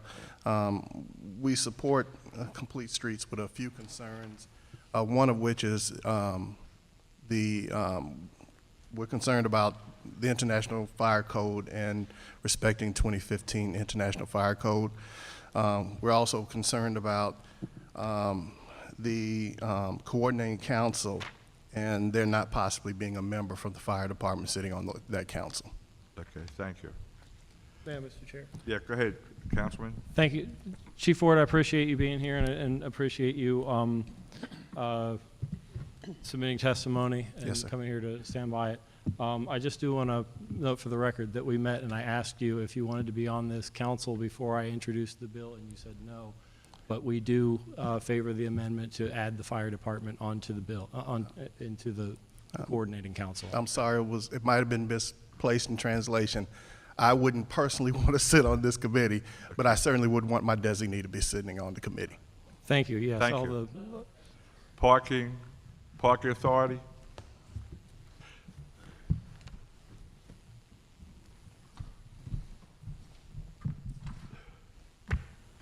Good evening. I'm Fran Bernzinski with the Baltimore City Parking Authority. We are generally in favor of better planned streets and transportation network and a more multimodal ways of getting around the city of Baltimore, and especially ones that reduce parking demand in the city. We are concerned about what the actual manual would include. So it's hard for us to assess the impacts of any changes that it might involve. We also think it would be important to mention parking in the actual ordinance. It does mention the director of parking authority as part of a council, but it doesn't mention parking as a consideration, so we think that's important. So we do think that it might be prudent to defer action on this until some of the details are sorted out. We think it could affect quality of life. A lot of the neighborhoods are deficient in parking as it is, so reducing it may be very difficult in some places to make up the difference elsewhere, especially if it's done really quickly without consideration of the impacts, and also that there could be a loss of revenue involved with the Complete Streets program. And so, again, we think there's maybe some more consideration, and I'm available for questions. You got to speak up a little bit louder. Sure. Are you done? Yes. Councilman Dorsey, you want to? Yeah, just I want to thank you, and again, as with the fire department, acknowledge that we are readily accepting amendment language proposals for this bill that we will be hearing and discussing, hashing out at a later date in a work session to be scheduled. And we would love to get any suggestions that you want to render at the earliest possible opportunity. Okay. We look forward to that. Thank you. Thank you. Public Works?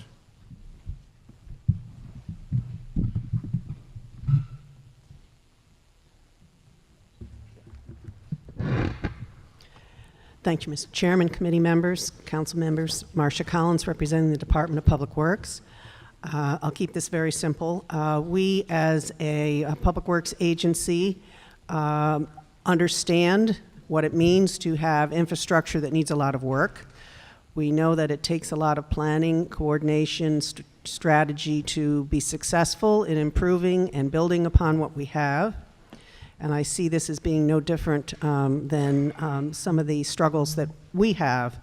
I will say that for us as an agency, we are in the public way very frequently.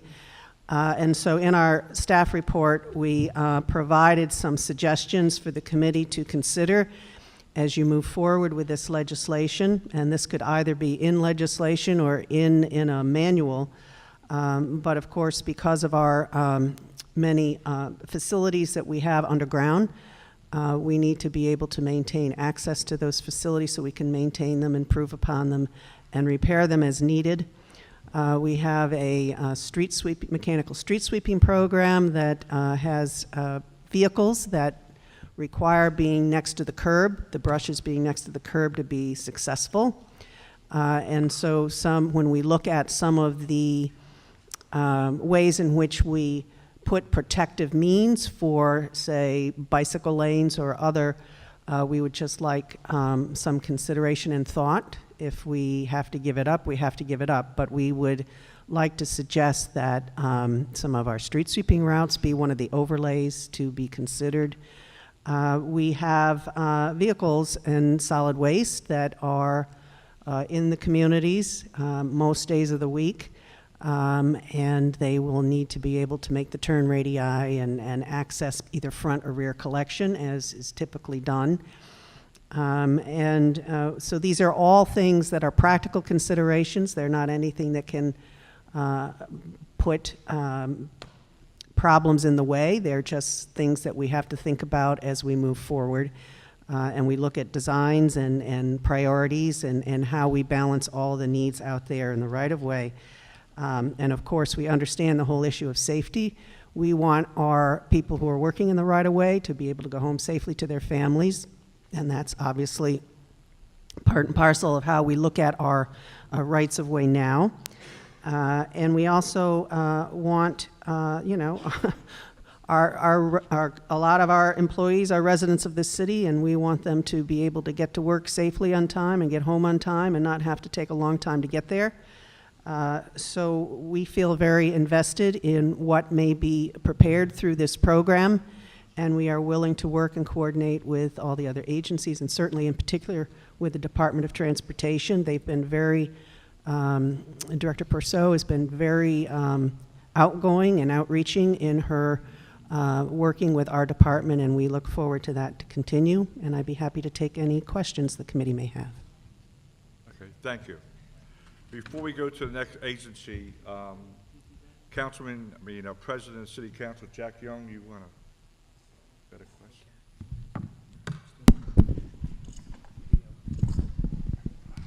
Mr. President. Thank you, Mr. Chair, and good evening to everyone. First, I'd like to again congratulate Councilman Dorsey on his leadership on this bill. I just wanted to point out and say something about our fiscal legislative analyst that we have for the city council, and he did a fiscal report. Where David is he? David Simpson, and he did a fiscal analysis of the bill, and he made some recommendations on what we can do in terms of amendments. But I just want everybody to understand that we're going to have to all work together as we come into the work session and sit around the table and try to get the best complete street bill that we can get, because Baltimore deserves complete streets just like any other municipality that have complete streets. So I'm willing to work with Councilman Dorsey and the Land Use Committee and Director Porcho and administration, where we can come up with a very good bill that we all can be proud of. Thank you. Thank you, Mr. President. Thank you, Mr. President. Office of Sustainability, you could go from there if you wish. Good, thank you. Lisa McNeely, the Director of Sustainability in the Department of Planning. As we outlined in our bill response, and as was included in even more detail in the analysis that was distributed today, this bill is really is supportive of the sustainability goals that the city has set for itself and has been working to achieve over the last 10 years. And as such, we stand by our support for the framework and intent of the bill. Favorable. Favorable, thank you. Okay. Health Department. I think the here they come. Here he comes. Apologies. Took me a second. Good evening, Mr. Chair, members of the committee, council at large. Sorry? I apologize. The Health Department stands by its report. We note the many positive aspects of complete streets legislation, from reducing emissions to reducing pedestrian collisions. And as a department, again, we support the concept. Unfortunately, we don't have a large role in the implementation of this particular bill, aside from being a part of the coordinating council. And so we deferred to the Department of Public Works as well as Transportation. Yes. Councilman Dorsey. Thank you, Mr. Chair. I actually want to push back a little bit and say I think that health is really, really critical to the successful implementation of complete streets. If we look at other cities, I've referred a couple of times, I think, to Chicago. Their complete streets design guidelines were actually funded with federal health stimulus money, because health is such an important factor in what complete streets deliver. It was actually an outgrowth not of their transportation department, that actually the leader on complete streets in Chicago was their health department through their Health in All Policies initiative. And they continued to collaborate significantly through the health department in Chicago, applying for and acquiring funding to help do community outreach and to engage folks in Chicago around how to build communities that serve and promote the needs and prosperity of individuals and whole communities. So I really actually want to lift up the health department. Without the health department's research and the, last year during the budget cycle, the health department was the only city agency who talked about a race equity framework for policy. It was the only agency reporting here who used, virtually the only agency who used the word black when talking about how we prioritize things in the city's budget. And I think that that's really important to acknowledge, and that when we talk about disparities in the city around health and asthma, the health department is a real leader on that, and I think that it's important for the health department to be at the table at a coordinating council in order to talk about, if we've got two projects that are identical and we have to decide whose community is being invested in and who's not, I think the health department brings a lot to the table in terms of equity and race and other factors around health that can help us determine needs and priorities for where we fund transportation projects. So I want to acknowledge that. Councilman, just let me say that rest assured that we'll be talking to the mayor's office to make sure that they have a representative from the health department at the table. Thank you. Okay. BDC? Yeah, whatever you.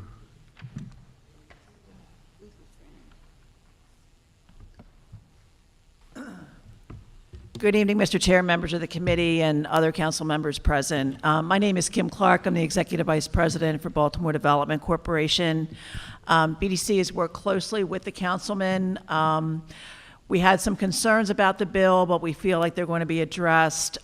We think the positives about the bill are the economic influences that it will bring, especially into the commercial corridors, enabling folks that don't own cars, have trouble getting to transportation, to ride a bike, walk safely to our commercial corridors.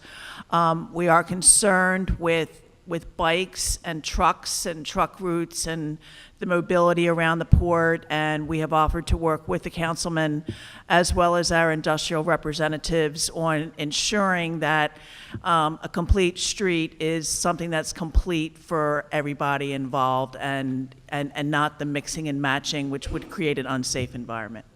Okay. Thank you. We are joined by Councilwoman Shannon Sneed to my far left. And this ends the report from the different agencies.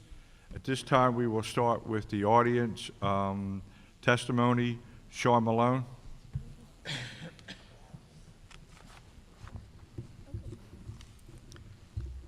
Good evening, Mr. Chair. Mr. President, honorable members of the council, my name is Sean Malone on behalf of the Baltimore Industrial Group. We are testifying in support of this bill. Well, actually, I want to thank the councilman for aggressively reaching out to the Baltimore Industrial Group for its input on this bill. We have 5 areas of concern that we had the opportunity to sit down with on multiple occasions and discuss, and we will be forwarding amendments. Yesterday, we had the councilman convened us with Joel Weeks of Baltimore, and we were able to work through 5 areas of concern. In essence, Big is concerned that this bill reflects the need for commerce to move through this city. And we believe that if effectively implemented, commerce will move more efficiently through the city as a result of less vehicles on the roads.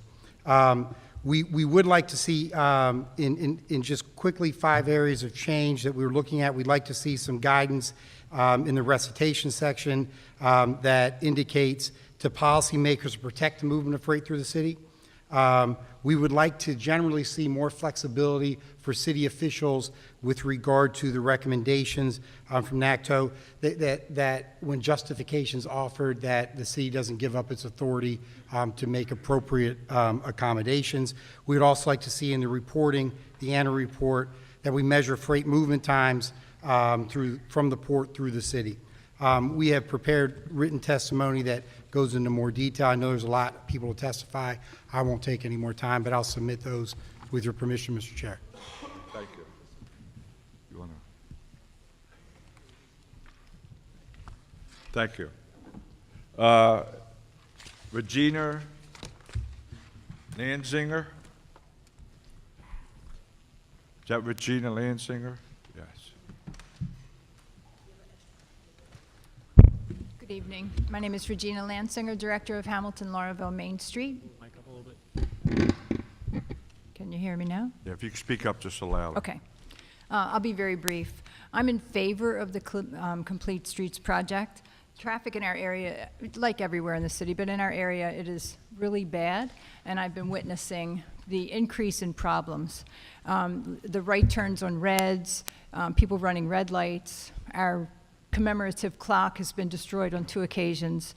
There are plenty of reasons to really support this project. I've seen pedestrians hit on the sidewalk where cars do not belong. It's bad. So this, to be more positive, I think the plan provides a great opportunity to support small businesses. If we could control the traffic, if we could see that bus transportation can be more reliable so that people are not sitting or standing endlessly waiting for transportation, these are all good things. So I look forward to this project moving forward, and I thank you for your time. Thank you for your testimony. Brian Truax.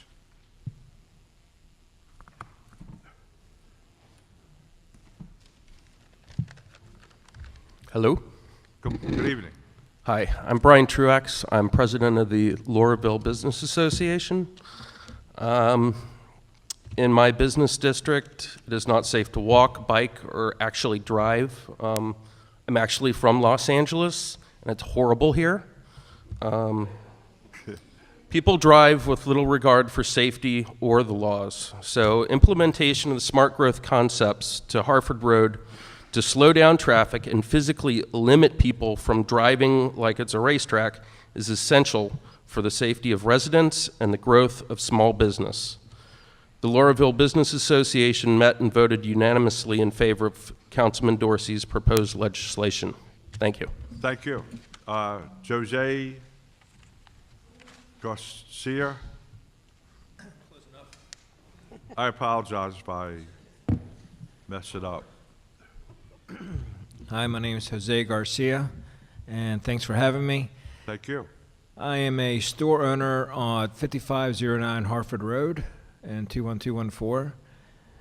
And just a quick story, when Ryan was running for office, he came to my shop at, I own Champion Pawn and Jewelry. He came to my shop asking me if he could put up a sign, you know, Ryan for councilman. And I asked him what he was running on, and he told me about the streets and what he wanted to do with Main Street. And I thought he was kind of crazy because I want more traffic. I want more people to see my business. But as the longer I've been there, for 2.5 years, I've noticed that, like Regina said, you know, the clock's been destroyed by a car. 2 stores down from me, a car ran into the front window and almost hurt a couple people in their store. We hear a lot of complaints about parking. There's really not much parking in Hamilton. And when there's not much parking, you know, people don't want to get out and spend money. My wife and I love to dine and hang out in Baltimore City, even though we live in Baltimore County. We both work in the city. And we love going to Hamden because of the way it's set up for them. You know, we can park right in front of the shops and walk around and spend a lot of money. So for me, even though I spend thousands of dollars on a big awning, people still say, I don't see your shop. You know, we drive so fast by there that we can't see it. So I'm in support of this bill, and I hope it goes through, and I think it will help a lot of businesses and also the safety of pedestrians. Thank you. Thank you.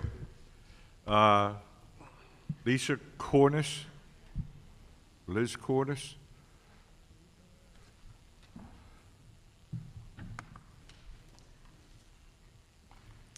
Good evening, members of the Land Use and Transportation Committee.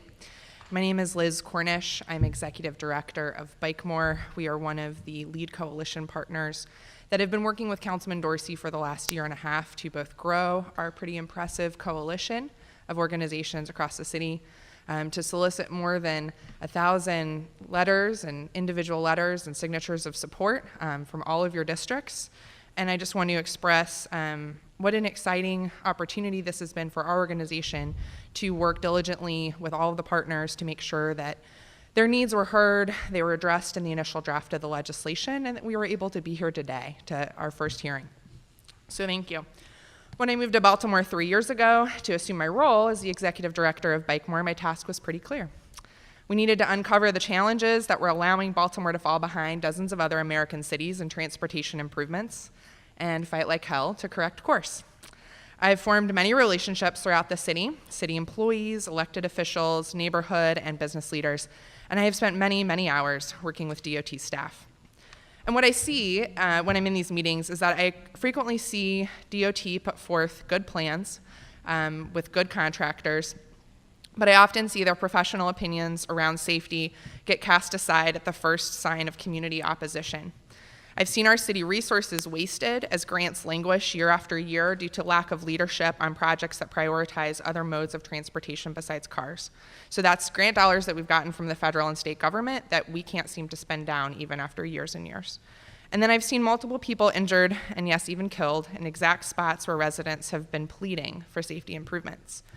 This lack of urgency, this lack of responsiveness has allowed a car to crash through a wall of Barclay Elementary in my neighborhood and injure students who were sitting in their classroom at the exact intersection where taxpaying citizens used hours of their personal time to lobby for improvements for a decade. Their small victory of getting a red light camera installed these last few months that was installed days after the crash was eclipsed by this obvious tragic event. So this street was designed so that that car could drive that fast. And what Complete Streets intends to do is to create legislation that holds all of our city's departments accountable, that no matter what changes occur to our street, we don't design streets that allow cars to drive fast enough to crash through a wall of an elementary school and injure students. There are ways to make sure that that doesn't happen, and we need to make sure that we legislate those ways and that we have systems and metrics to hold people accountable, and we have transparency around when those projects get initiated, how they're funded, and how they're implemented. Something that the director said really struck for me, and I want to commend her leadership. I've really enjoyed getting to know her and work with her over the last 9 months. She said, we can't stop doing what we're doing today as we plan for the future. I would agree with her wholeheartedly, but the city lacks a comprehensive vision for transportation and land use, and it has hurt us. It has hurt us in metrics of safety. It has hurt us in metrics of economics as we continue to lose residents every day that choose not to remain in Baltimore City because of the lack of transportation choices. But we have stopped. We have stopped on the projects that are funded. When I moved here 3 years ago, I was greeted by a letter from then Director of Transportation, William Johnson, and he had committed to multiple projects that were currently in the design process to being completed by 2016. So this was spring of 2015 when I arrived, and they had another year to take projects that were already at 95% designed and fully funded. So any of you that have worked with an agency, and for those in the audience that don't necessarily work closely with the design process, 95% design means that as soon as a contract goes through the Board of Estimates and is awarded, it can essentially start work. It's pretty close. So we had projects like the Midtown Streetscape, the Downtown Bike Network that would install 10 new miles of bicycle lanes in the city, and the West Baltimore Bike Boulevard, all at 95% design in 2015. And where do we stand today? The Midtown Streetscape, while under construction, has been redesigned to virtually become less safe for pedestrians. The Downtown Bike Network, while Maryland Avenue was constructed, the rest of the network has been stalled and is now threatened to become less safe and less accommodating to all ages and styles of riders. The West Baltimore Bike Boulevard, which is merely speed humps and paint on a road, has taken years to complete, is still not complete, and then after DOT staff that diligently worked on this project went out to inspect completion, discovered that it was installed correctly, but the contract was closed, and so here we are left with an incomplete project that was installed incorrectly that we've paid full price for. So these types of errors, these types of missed opportunities, this legislation seeks to correct that. And this is not about a single administration. While I served on the mayor's transition team, and we were excited when we got this idea of writing a comprehensive complete streets legislation in that transition report, this isn't about one person, one director, one singular moment in time. This is about what has amounted to over a decade of projects that have not allowed Baltimore City to move forward. It's about neighborhoods that have been beating down the door of their council people, as well as the Department of Transportation begging for basic improvements, a crosswalk to be repainted, a pedestrian signal to actually turn on, a bike lane to be painted and installed. So all of these things happen in our city. I know everybody in this room wants them to happen, but for some reason, we haven't been able to cross the finish line on existing funded projects. And so that's really what good policy is about. It's about creating a framework so that no matter who is at that table, we have to look through this lens. There's also been concern among departments that this bill will lead to increased administrative costs. And I want to be clear that Complete Streets is not a new department and it is not new cost. It's a paradigm shift. It's saying take the same resources and the same department and get better results.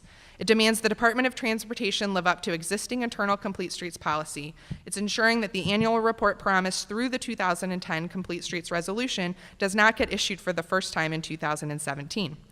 And when it does get issued, it no longer shows that despite all of their commitment, a rise in pedestrian injury and fatality does not occur year over year. I can understand the resistance to having an agency's direction legislated, but this isn't about one person or one administration. This is about Baltimore residents deserving more from their tax dollars.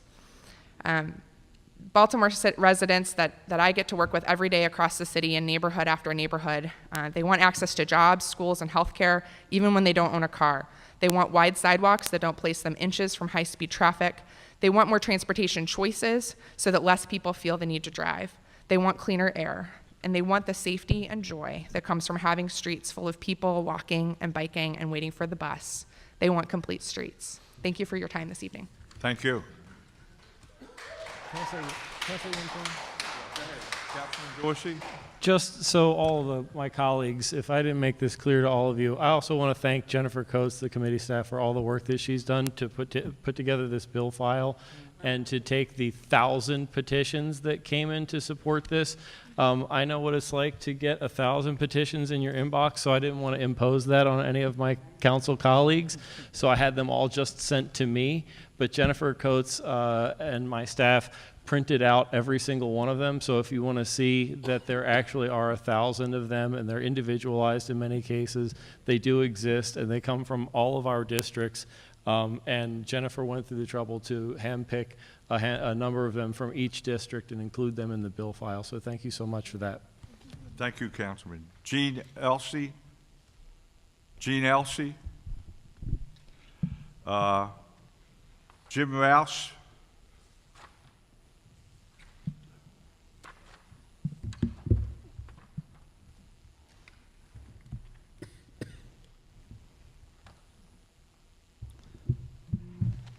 Sorry, you got to get my notes.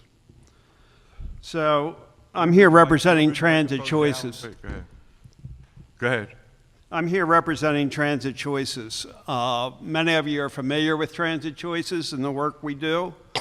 We're a coalition, for those who aren't. We're a coalition of business organizations, cultural institutions, downtown universities, citywide and neighborhood organizations, developers, transit experts, and concerned citizens who came together 6 years ago because we were so concerned about Baltimore's dysfunctional transit system and what it meant for the future of the city. We came together to form a vision for how we could improve our transit system and then to work to implement that vision. From the beginning, we have thought multimodally. That means we are concerned with rail transit, the future of rail transit in Baltimore, bus and circulator, the water taxi, bikes and bike share, and pedestrian, and how we can knit those things together to create a 21st century transit system for Baltimore. From the beginning, complete streets legislation has been one of the goals of Transit Choices. I ran into Ryan at a social event over 2 years ago when he was just beginning to run for city council. It turns out he was at the School of the Arts with my son, and we began to talk, and I introduced Ryan to the idea of Transit Choices, and he began to attend our meetings. He's been an active participant, and we applaud the effort that he's put into forming this complete streets legislation. We view it as very important for the future of the city. To us, it's about both equity and economic development. On the equity side, you heard Ryan's argument that over 33% of people in neighborhoods in Baltimore don't even have access to cars. In some neighborhoods in East and West Baltimore, it's even a higher percent. But the public spaces in those neighborhoods, which includes everything from houses on one side of the street to houses on the other side of the street, is designed around cars, basically, with some sidewalks for pedestrians. That needs to change. We need to connect those neighborhoods better with the city using bikes, pedestrian, making it easier to walk, easier to bike, and better public transit. It's an economic development issue because the younger generations in the city, the millennials, want to live in a city where they don't have to own cars, both for economic reasons and sustainability reasons. These are the people we need to keep in the city. These are the future job creators. These are the skilled workforce that will attract businesses to our city. they want to live in a city where they don't have to own a car. So Complete Streets is part of building a city where you don't have to own a car, where pedestrian, bikes, and public transit are prioritized over cars, which is a reverse of the tradition that's been going on in Baltimore for a long time. We realize that CityDOT has issues. Transit Choices works by trying to create consensus. We welcome you coming out to our next meeting. Ryan was at our last meeting and explaining to the group what your reservations are. But we will work to build consensus among all the different points of view with the goal of creating a complete streets legislation. The time to make this legislation happen is now. Baltimore's behind the rest of America. We need to do it. And other cities have done it. It's not reinventing the wheel. We can do this. We can bring all the people to the table, find a solution, and create complete streets legislation. Thank you, Ryan. Thank you. Mike Hillard.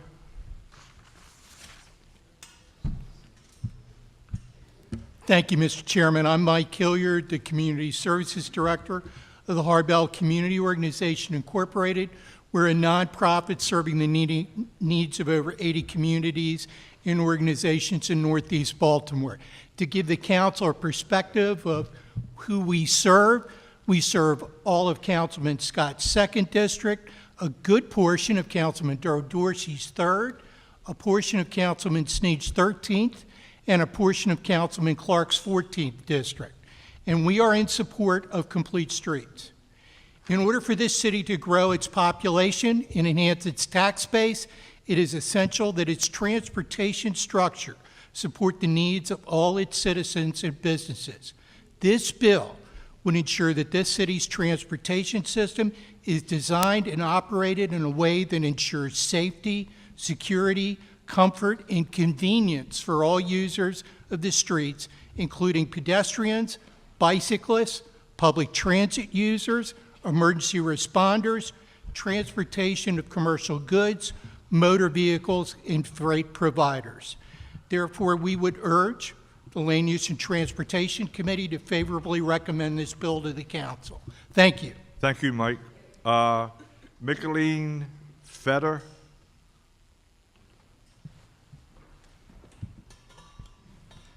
Good evening. Good evening.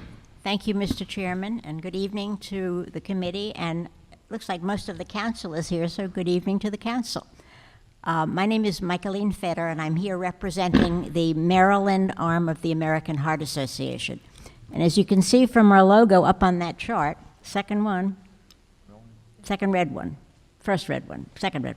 Anyway, we are in full support of this piece of legislation.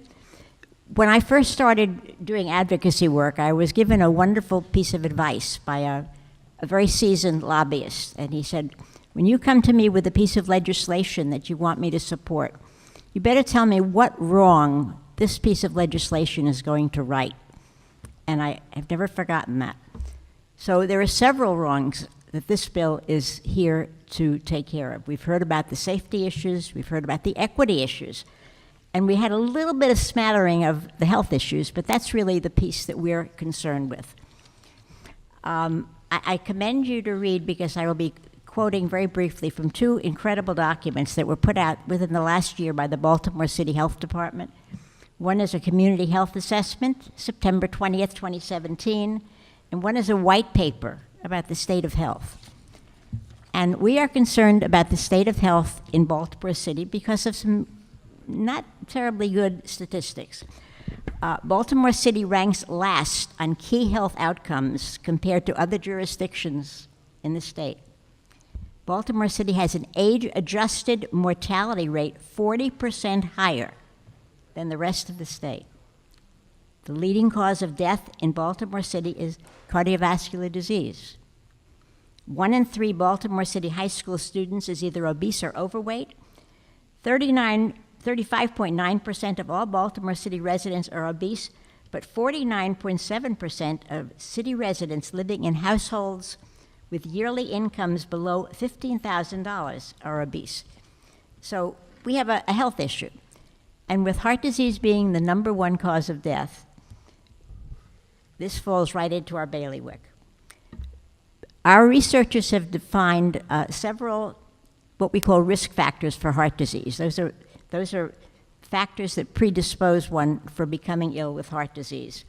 Many of them are things that we can't do anything about, like heredity or what sex you are, but many of them are within the power of an individual to modify.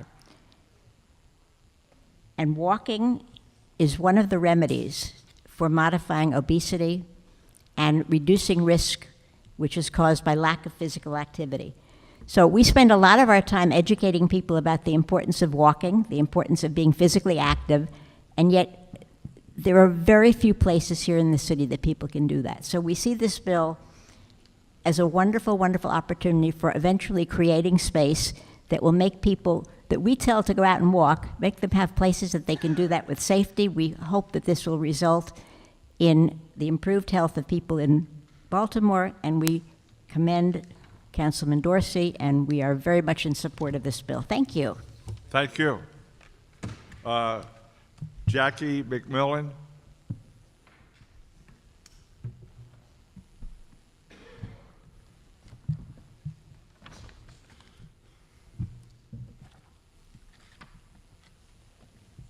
Good evening, Chairman Reisinger and committee members. Good evening. I am Jackie McMillan, and I represent Bus Work Group 14, an all-volunteer group of neighborhood leaders and bus riders in the 14th City Council District. Our purpose is to advocate for bus riders in the district and throughout Baltimore. We are here to support the Complete Streets bill enthusiastically. We do recommend that this important bill be strengthened by specifically requiring proactive, transparent public engagement when Baltimore City DOT undertakes plans for changes within the public right-of-way. DOT should solicit early input from all stakeholders, including residents of affected neighborhoods, not merely neighborhood associations or nonprofits. And this is part of the key to equity, and to hear all voices. A model process for effective public engagement was pioneered by the National Charette Institute, which provides excellent public training. Please consider this. A hearing at the end of a planning process is not enough. In addition, it was we welcomed hearing Director Couchot talk about launching a public education program. The public would be much more accepting of changes in street and parking patterns, such as traffic circles and protected bike lanes, once they are planned, if DOT conducted public information campaigns to explain the rationale for such changes and how to navigate through the changed streetscape.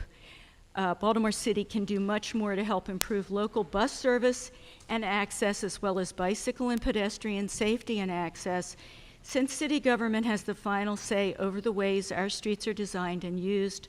Council Bill 17102 is a great place to start. Thank you. Thank you.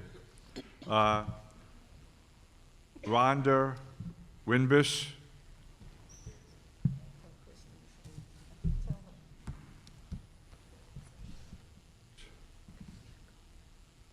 Oh, good evening.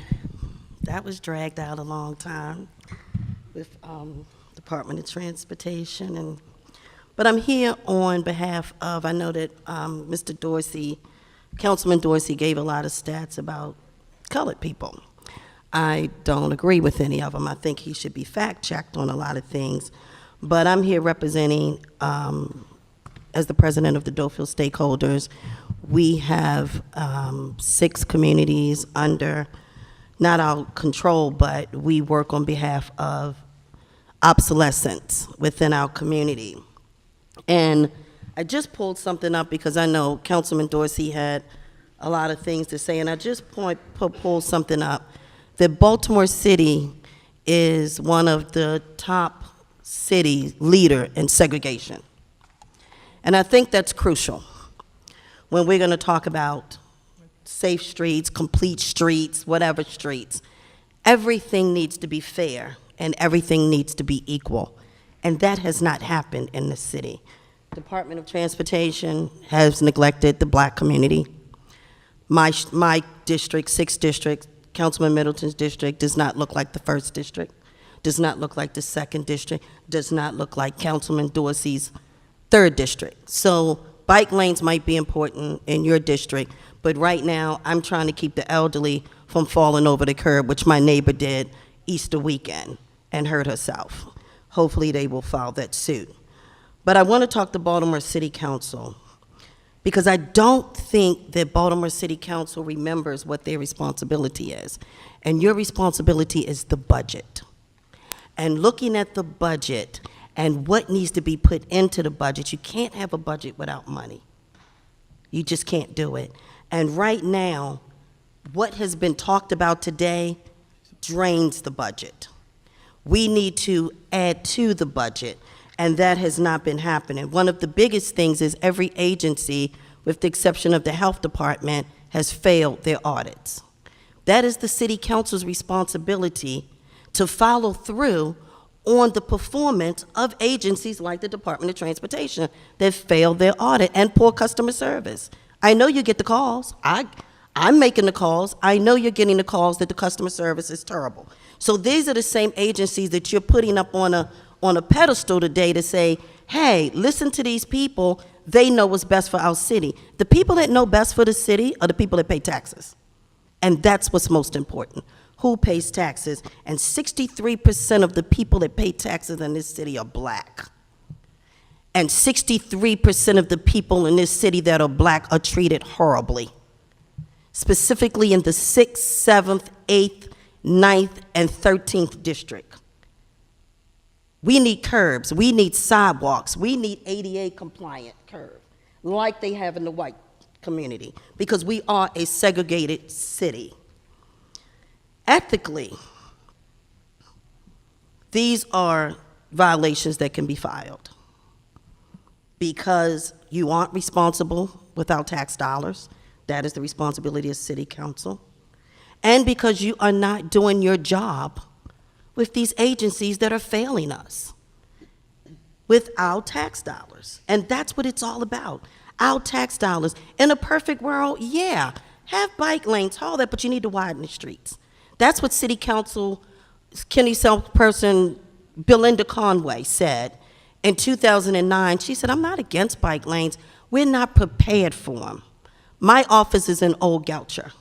Maryland Avenue is horrible. One person parks a car and it's back up for 2 blocks. You cannot move through that street successfully without stopping and having traffic impeded because of the bike lane. I'm a student at University of Baltimore. They've lost students because it's impossible to move around that area. Guilford Avenue, right behind City Hall, rush hour, morning, evening, is ridiculous. People are in, you just had legislation about the intersections. People are in the intersection because of bike lanes, because the streets were never prepared for bike lanes. And in 2009, when the legislation was actually passed, in 2010, if I'm correct, Ms. Clark, because I know you supported it because 1,000 people signed a petition with Bike More. That's what the statement said when I read the notes on that legislation. That's why you supported it. So in 2010, when it was passed, it was implied that the streets were going to be corrected to accommodate the bike lanes. That didn't happen. What happened was you reduced the amount of lanes and the amount of cars had not been reduced. I represent the senior population. I'm 56 years old. I park on the curb. That's how we were taught to park. I don't park between sticks. I don't know how to park between sticks. I'm not going to ride a bike. I have health condition. I'm not, and most of our population are seniors in the city. Maybe not in downtown where the millennials are, but our city. And these people have consistently held up this city paying taxes, and they're being ignored here. So I want everyone here, especially people that received my email today, to think about who votes for you.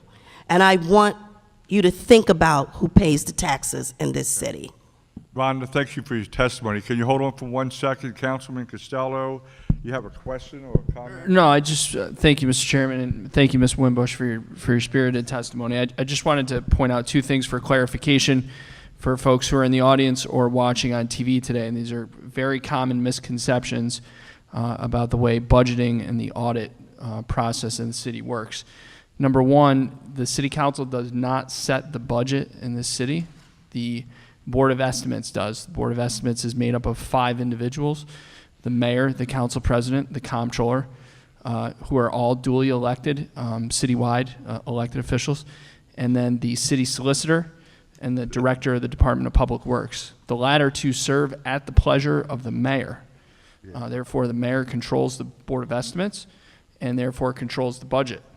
That is not to cast any blame on any whether it's the council or the mayor, but the reality is, in this city, the way our government is structured, the mayor proposes the budget. The city council, all we can do by charter is either approve the budget as is or cut line items and then negotiate from there. So we don't set the budget. With respect to audits, the city charter is explicitly clear that the council does not have a role in that. Rather, the city auditor, who works for the comptroller, again, a duly elected citywide official, is responsible for certain audits. Some of those are biennial, which did not exist before the previous council, specifically the bill that I sponsored, the charter amendment that 83% of the folks in the city, many folks in this room, voted for, reformed that process, which wasn't happening before, but is happening now, and that's a result of this council's action.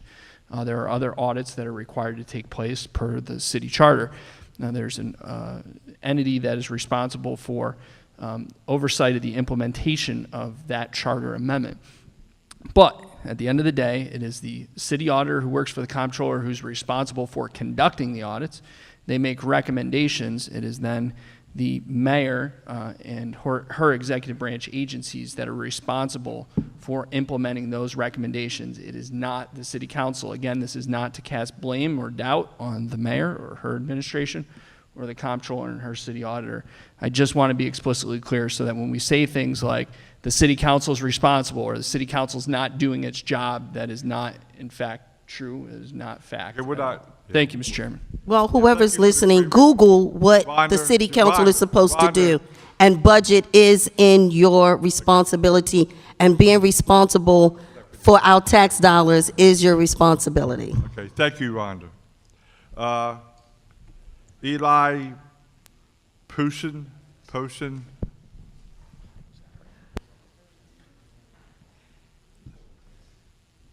Good evening. I'm going to read my testimony first. Both of my children, who are part of the subject of my testimony, came with me, and if they feel up for it at the end, I know they had some brief remarks that they would also like to share.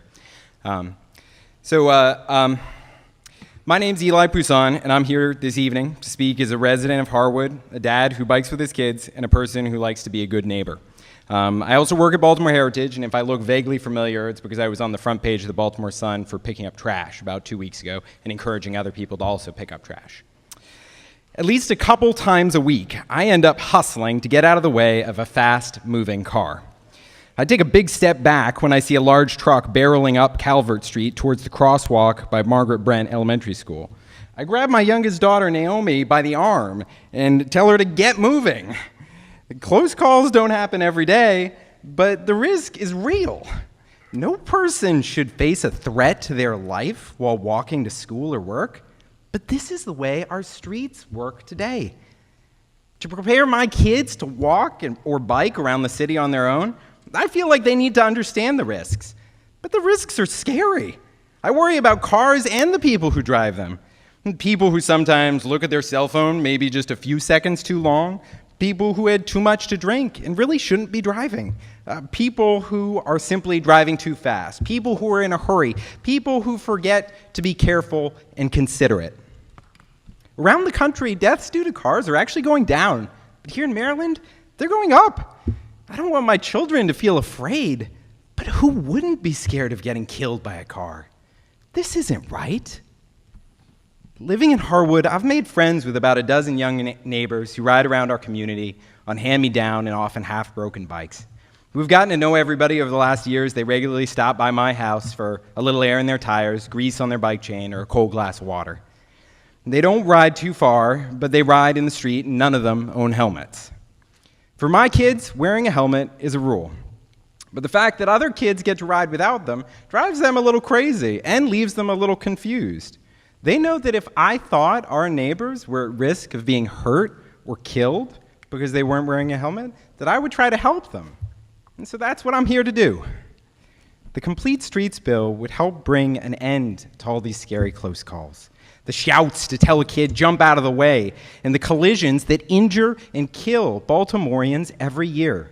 It is a way to design streets that work for people who walk and bike, as well as people who drive and take the bus or the train. We can have streets that are safe for everyone, streets that help families keep children safe from harm, while giving them the freedom to explore, make friends, be outside, and be good neighbors. Thank you. Yeah. Okay. You want to introduce your two daughters, by the way, since they're here? Do you want to introduce yourself?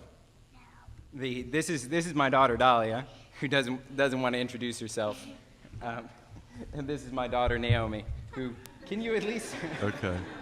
I swear, I will briefly summarize the eloquent things that they shared with me on our ride down here tonight. Okay.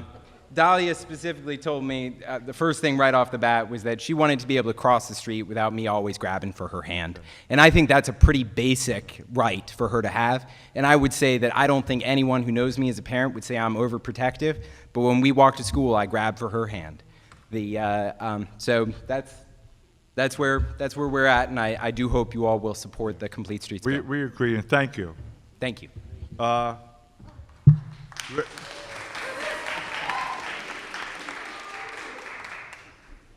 Craig Bettenhauser. Craig Bettenhauser.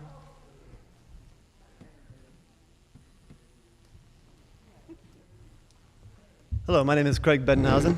Good evening. Go ahead. I want to tell you about an accident that I was involved in that could have been prevented by a street that was more complete.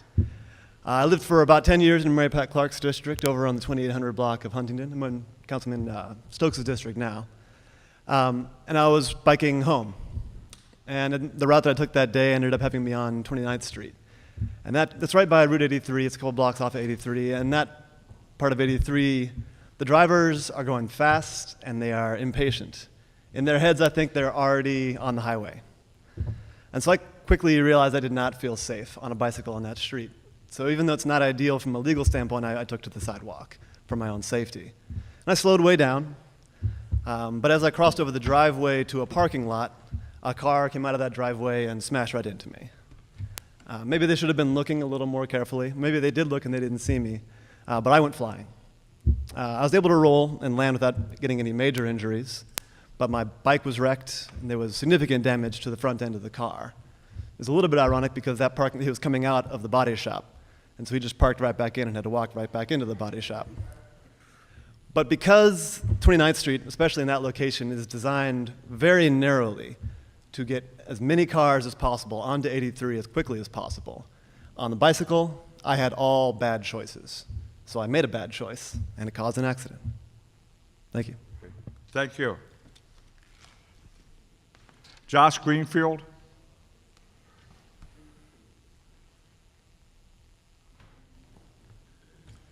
Good evening, Josh Greenfield. I guess it turns out I'm actually representing two organizations. Maryland Building Industry Association, we represent 1,100 business members who develop property all across the state. In the last 2 years, I have witnessed counties that I don't really consider to be progressive passing Complete Streets legislation or resolutions related items, including Howard County, Anne Arundel County, and last month Baltimore County, so we're way behind the curve. We got to catch up. From a growth and development perspective, Complete Streets are necessary to what our customers who want to live here want to both stay in the city and to come and to attract new residents to the city. Millennials, families, empty nesters, and of course the equity issues that have been highlighted by so many others. We're investing literally billions of dollars into the city, and we want to keep doing it. I want to note that this was the top priority on the mayor's transition report for transportation, so it's about time that we get it done. I'm also representing GRIA, it turns out, as a board member and the chair of the Land Use Committee. We've taken an aggressive approach to complete streets in Remington, and I think the results speak for themselves. It's a safer, more walkable community. We have businesses popping up, and pretty much everybody wants to be in and live in Remington. So it's been great for our neighborhood, and we hope that other neighborhoods in the city can share that same success by making their neighborhoods more walkable and livable and safer. Thank you. Okay, thank you, Josh. Eric Norton.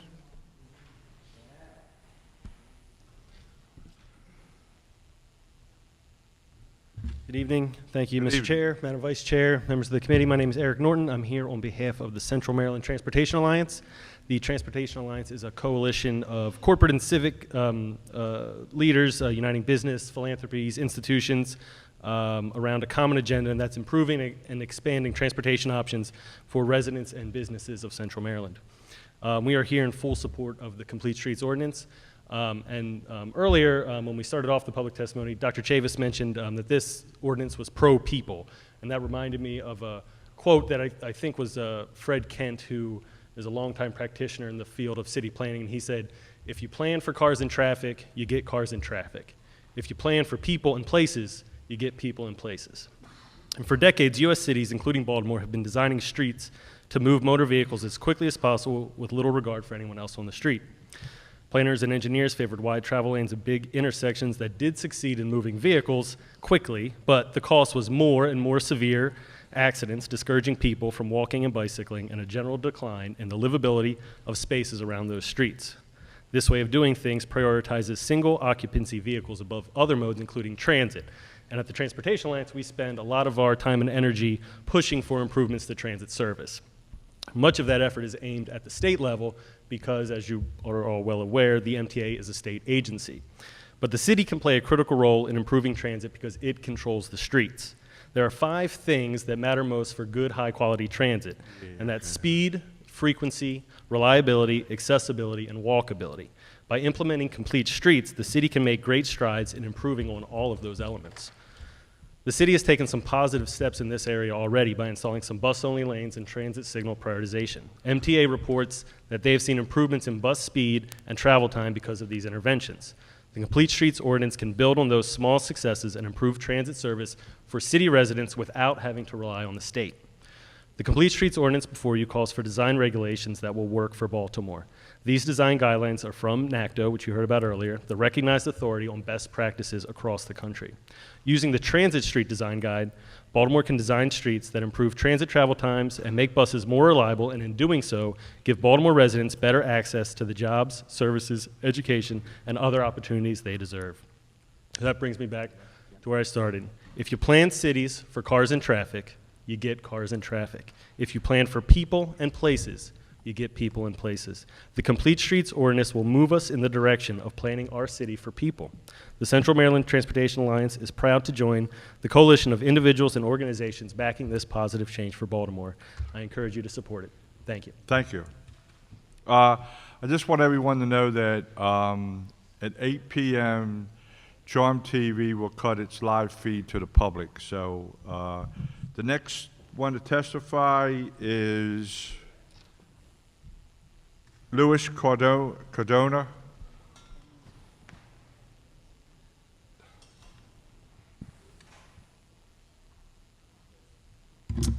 Good evening, council members. My name is Luis Cardona, and I am on the board of directors of Baltimore and the Baltimore Architecture Foundation and a couple of others. I also am a director of economic development with the Downtown Partnership of Baltimore, which formally supports this ordinance, but I am testifying today as a private citizen and Baltimore City homeowner.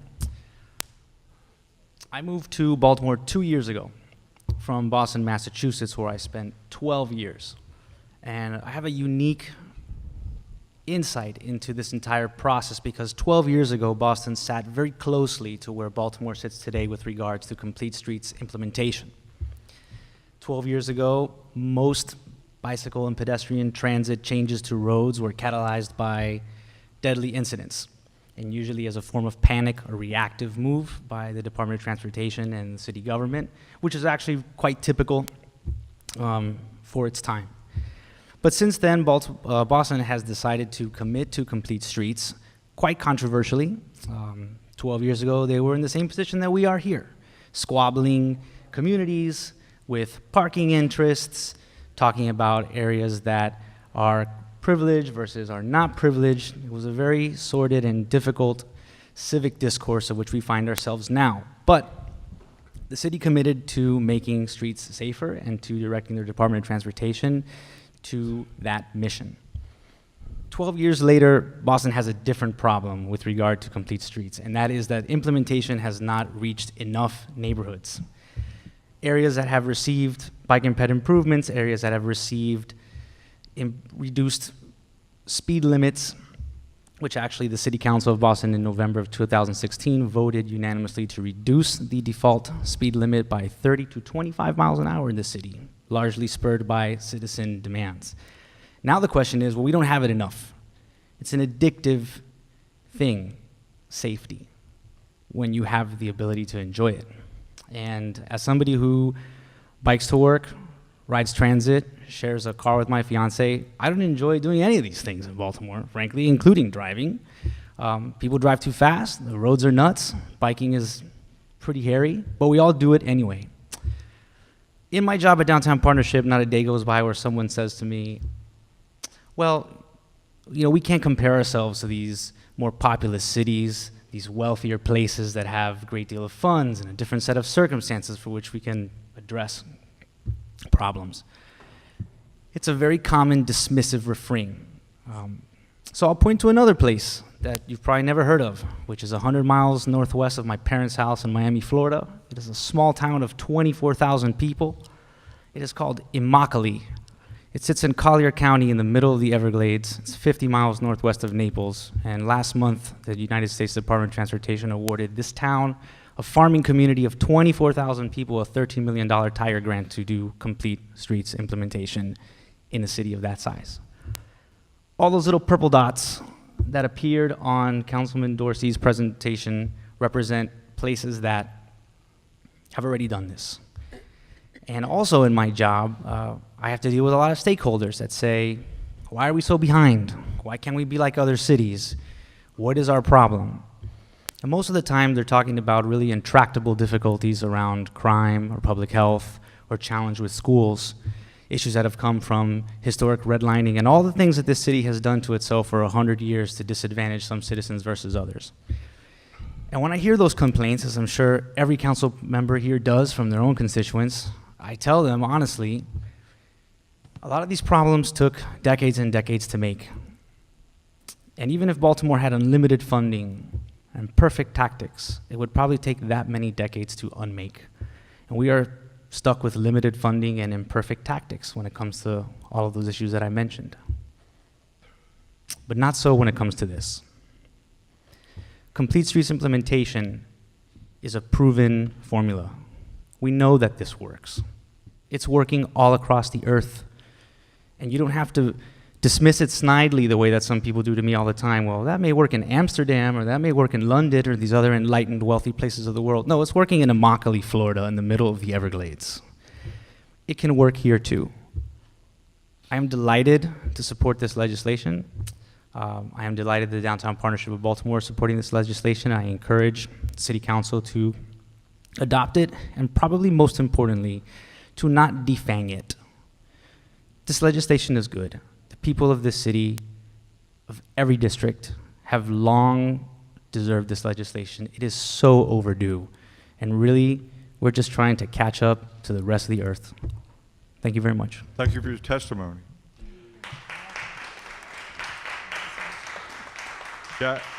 Jasmine Hemphill? Jasmine Hemphill? No.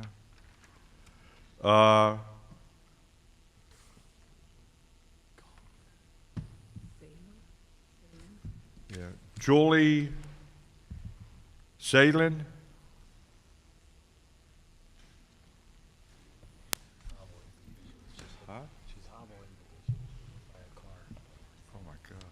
Good evening. Good evening.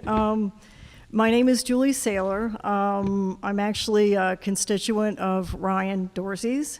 And thank you for this legislation. I want to speak on behalf of the bill. I've read the policy brief and I agree with many points of the bill, but I don't want to discuss those specifics. What I'd like to do instead is to share a recent personal incident that I think highlights the urgency to redesign our streets. I'm a lifelong pedestrian. I use public transit. In other words, I do not own a car by choice. I own a house in Northeast Baltimore City. My house is a quick walk to a bus stop. In fact, that's how I come downtown to my job. On January 16th, walking to the bus stop, I was struck by an automobile. I cannot really share all the details of that accident because my attorney is still working toward a settlement, but the injuries were severe enough to require surgery and a 5-day hospital stay. In fact, I just returned to my job on Monday, and you saw how I walked up to this podium. I'm still in a bit of pain. Fortunately, the ambulance came for me quickly. The moments before help arrived were especially terrifying, and I really blame the design of Harford Road for my feelings of terror. I was hit on a side street off Harford Road. The force of the collision put me very close, and I would say mere feet away from oncoming traffic in Harford Road. And I don't even know what the speed limit for that street is, but I would estimate cars were buzzing by me at 30 to 50 miles an hour. No one seemed to have any awareness that an accident had occurred. I was too injured to get up and walk to the curb. I was on the ground, unable to walk. So what I did, and I'll try to put it delicately, I was wearing a dress. I hitched up my dress and I started walking with my bottom toward that curb because I honestly thought, I just survived an impact with an automobile, but today I may still die. I was actually terrified. I really think that if there had been a bike lane acting as a buffer between oncoming traffic on Harford Road and the sidewalk and the crosswalk on that side street, I would have been a bit safer. True, there may have been bicycles coming down, but I'm sure I would have been safer. Most advocates of legislation like this, they concentrate on the tragedy of pedestrian deaths. I don't want to, underestimate how hard that is, but it actually masks how dangerous Baltimore's streets really are to the approximately 30% of people in the city who do not have cars. According to Baltimore's Department of Transportation, an average of 12 pedestrians die in accidents every year in the city, but an average of 900 pedestrians are seriously injured. This represents a significant impact on the finances and quality of life for those fortunate enough to survive an accident. In my case, the medical bills are in the tens of thousands of dollars. I'm fortunate that I do have insurance. And I still have yet to finish treatment. I do not know what my final bill is. There may be bills sitting in my mailbox when I get home tonight. I really believe a redesign of these roads, making them accessible to users other than motor vehicles, will slow traffic down and result in fewer pedestrian and cyclist deaths and injuries.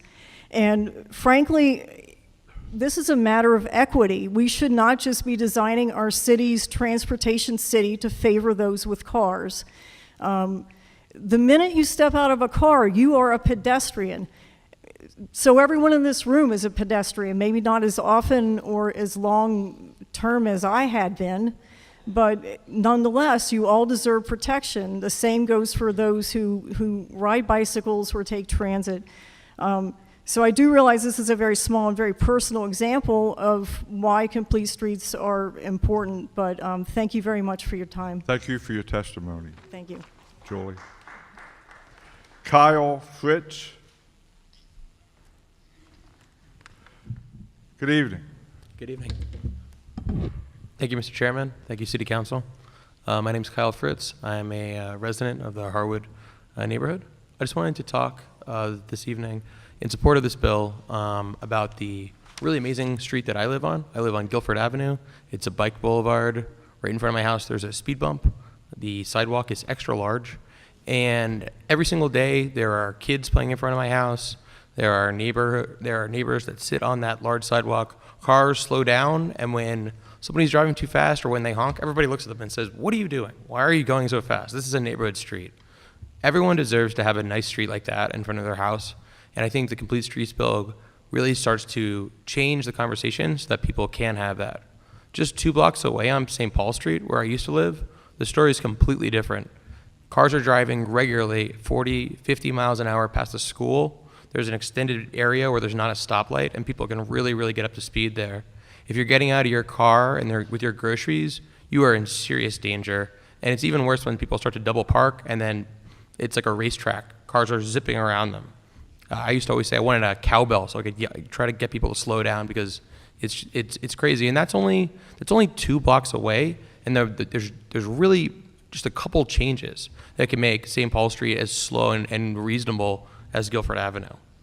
I think we've heard a lot of really positive stuff tonight from everybody. I want to point out that there is going to be a lot of bumps in the road along this process. I was recently in Mexico City, which has a Complete Streets vision that's really comprehensive. They have bike lanes, they have pedestrians prioritized, but that's not like Amsterdam. It hasn't been like that for decades. In fact, it was only in 2010 that they really started to make an effort to change the built infrastructure to make pedestrians and cyclists and cars more equitable. What I did learn while I was there in Mexico City is that during the time when they were rolling this out from 2010 to now, there was a lot of public pushback. And a lot of it from NIMBYs and people that said, I want my car, and there were petitions, there were strikes by taxi cab industry. Stuff like that is going to happen here in Baltimore, and we need to stay strong that people deserve access to a safe street. And yeah, we got it. Anyway, those are my main thoughts. So I'm really in support of this registration, and thanks Councilman Dorsey for bringing it forward. Okay. Thank you for your testimony. What is her name? Linda Batts.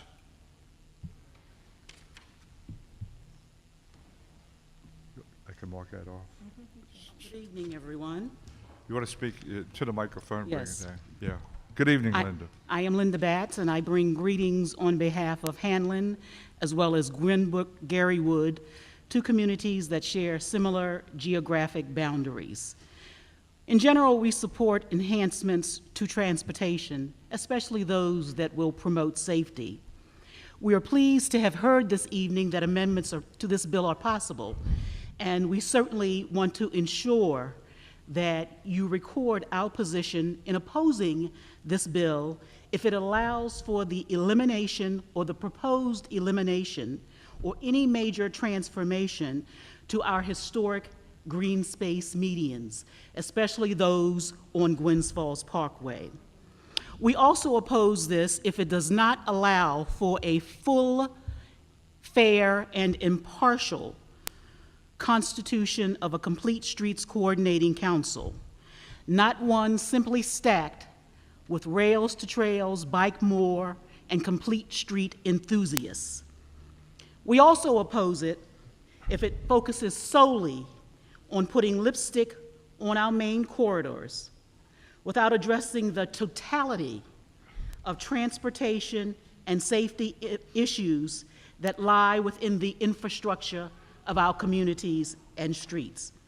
We oppose it for those reasons as well. I would just like to say in general, from my own personal perspective, having reviewed the briefing package, that there are opportunities to make a more persuasive and compelling case for Baltimore. And without going into extensive detail at this particular point with respect to areas of refinement or improvement, I will certainly provide that information to you, Councilman Dorsey, but I can just highlight one red flag. The data says that black male cyclists are 30% more likely to be killed than whites. So that becomes part of the cry for justice.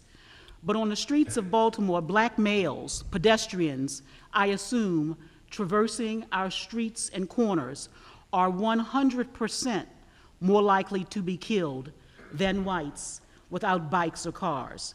So if you want to wrap your arms around a safety issue, then wrap your arms around that. This bill will not respond to that.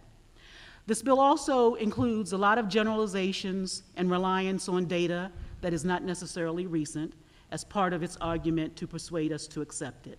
As I said before to Councilman Dorsey, I will provide comments that I believe are relevant to helping present a more persuasive package for future use. Thank you for the opportunity. Can we have, do you have can we get a copy of your testimony, or you want to send it to I'm going staff? to refine it. I had to edit it because Okay. time appeared to be running out. Okay, So I we will only get that have into you. 10 minutes before we're no longer on air, so Absolutely. thank you. Can my staff? Councilman, Sorry, I just want to get contact information. okay. Can you follow up with my staff so we can? John Seacott?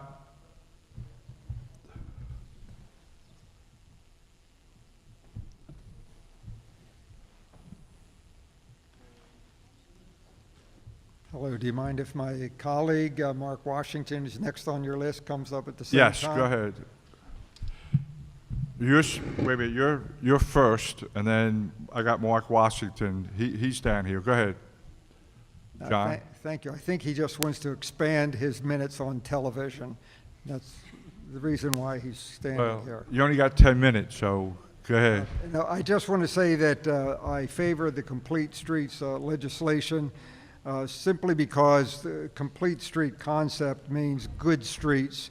Good streets elevate the quality of living, and that is the quality that holds families here.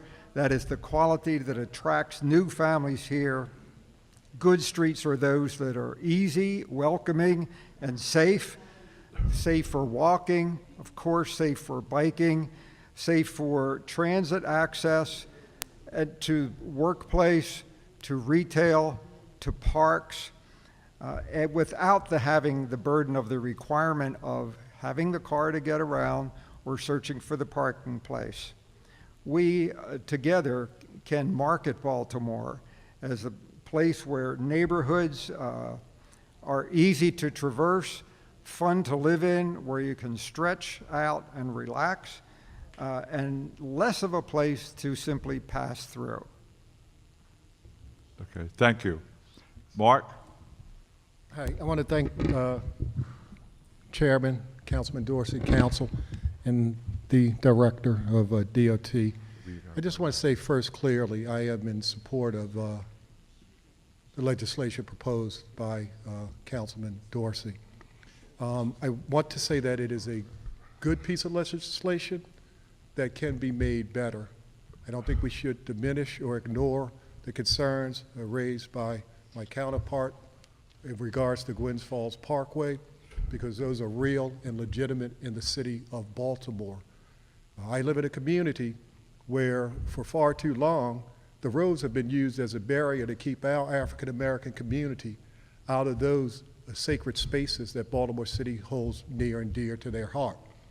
And we need to break down those barriers, and we need to have a more open and inclusive city that makes it easier for all of us to traverse the landscape of Baltimore City.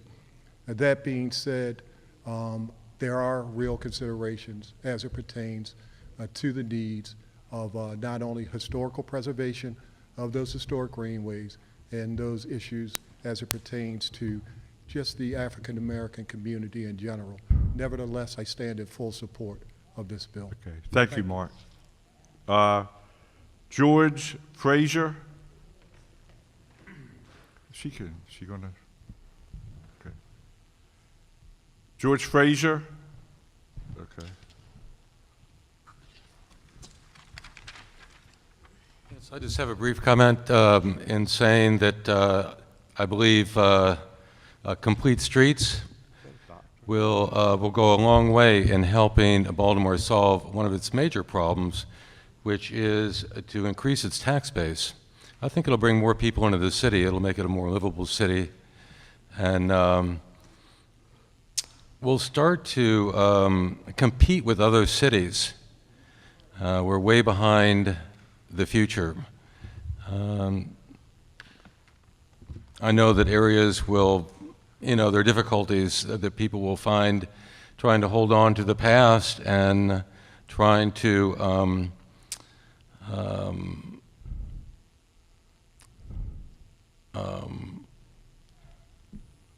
resist really the future, but I hope leadership makes the hard decisions that will take us into the future, because that's where this city will begin to compete. Thank you. Thank you. Dr. Helena Hicks. Ms. Hicks, if you want to, you can sit right there and use that microphone instead of having to stand if you wish. Thank you, but I can stand. Make a lot of noise, but I'll stand.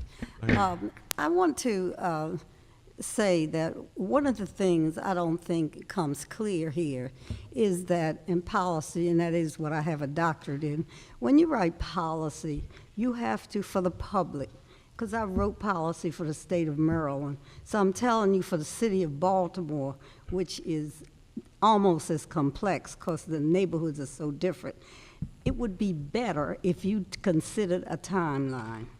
In my neighborhood, we hardly have sidewalks. So this bill wouldn't even apply. I'm in the last neighborhood going out of the city. So much of it doesn't apply to us. But by law, it would apply to us. There are some things in there, if you'd done a good job of surveying the city, you would have picked them up. So I'm saying if you're going to make this a policy piece that's going to go down in the record books for Baltimore City, please consider the differences in neighborhoods.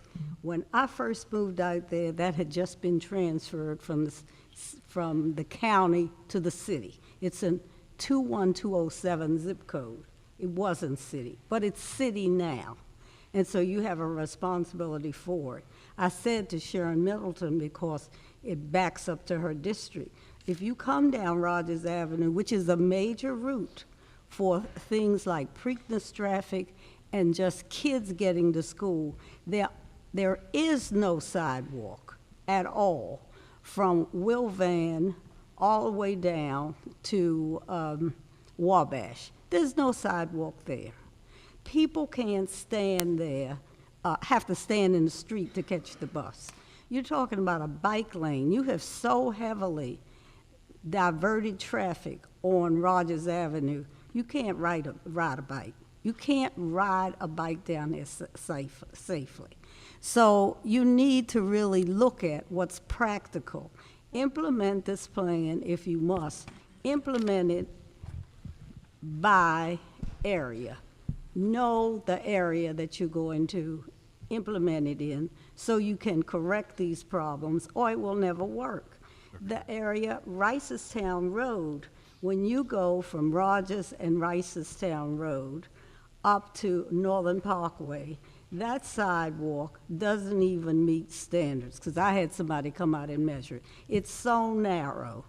You can't walk up there safely. If you walk up there, you can't, coming back from that shopping center, you can't carry bags. As small as I am, I can't get through down that little sidewalk. And so you know you can't ride a bike there. It's dangerous. You've got Rogers Avenue, you've got the MTA lot with buses coming out, and you've got Northern Parkway. You have got to think about this plan, which I will not say is a bad plan, because you do have to change, you do have to adjust and make plans so that pedestrians can have some rights, and you don't have all the hazardous problems that come from traffic. But please do it in a way that considers each neighborhood. Every neighborhood is not alike. Right. We don't have murders, so we're not alike in that regard either. We're a safe neighborhood. We don't have places to walk. Our citizens in my neighborhood, we have to have cars.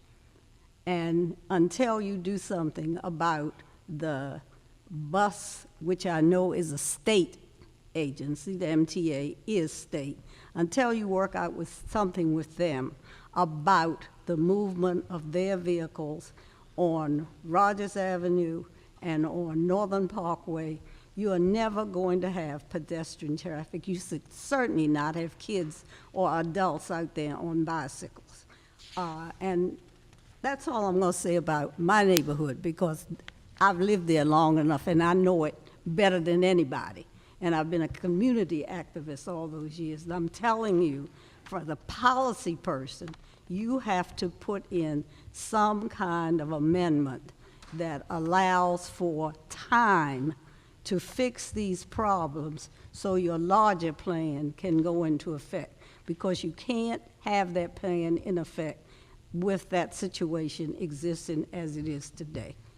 And I also came to support Linda Batts, which is a close community. We have a Northwest Council out there, which encompasses her area all the way out to where I live, which is the last community in the city.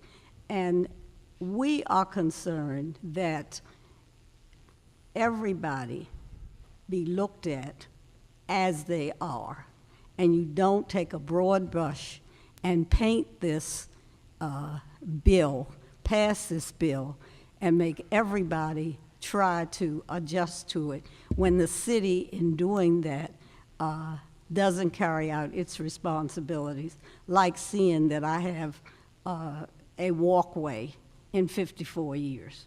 Okay, thank you. Thank you. Very wise statements, and thank you for staying so long to testify. This concludes the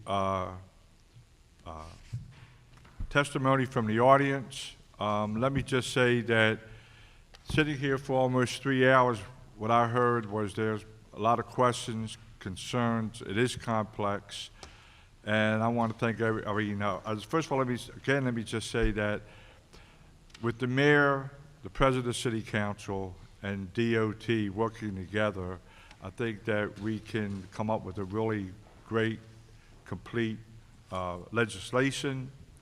I just want to say that to conclude, the committee will recess and a work session will be scheduled at a later date. Thank everyone for coming to the hearing. It doesn't conclude because we're going to recess. Thank you.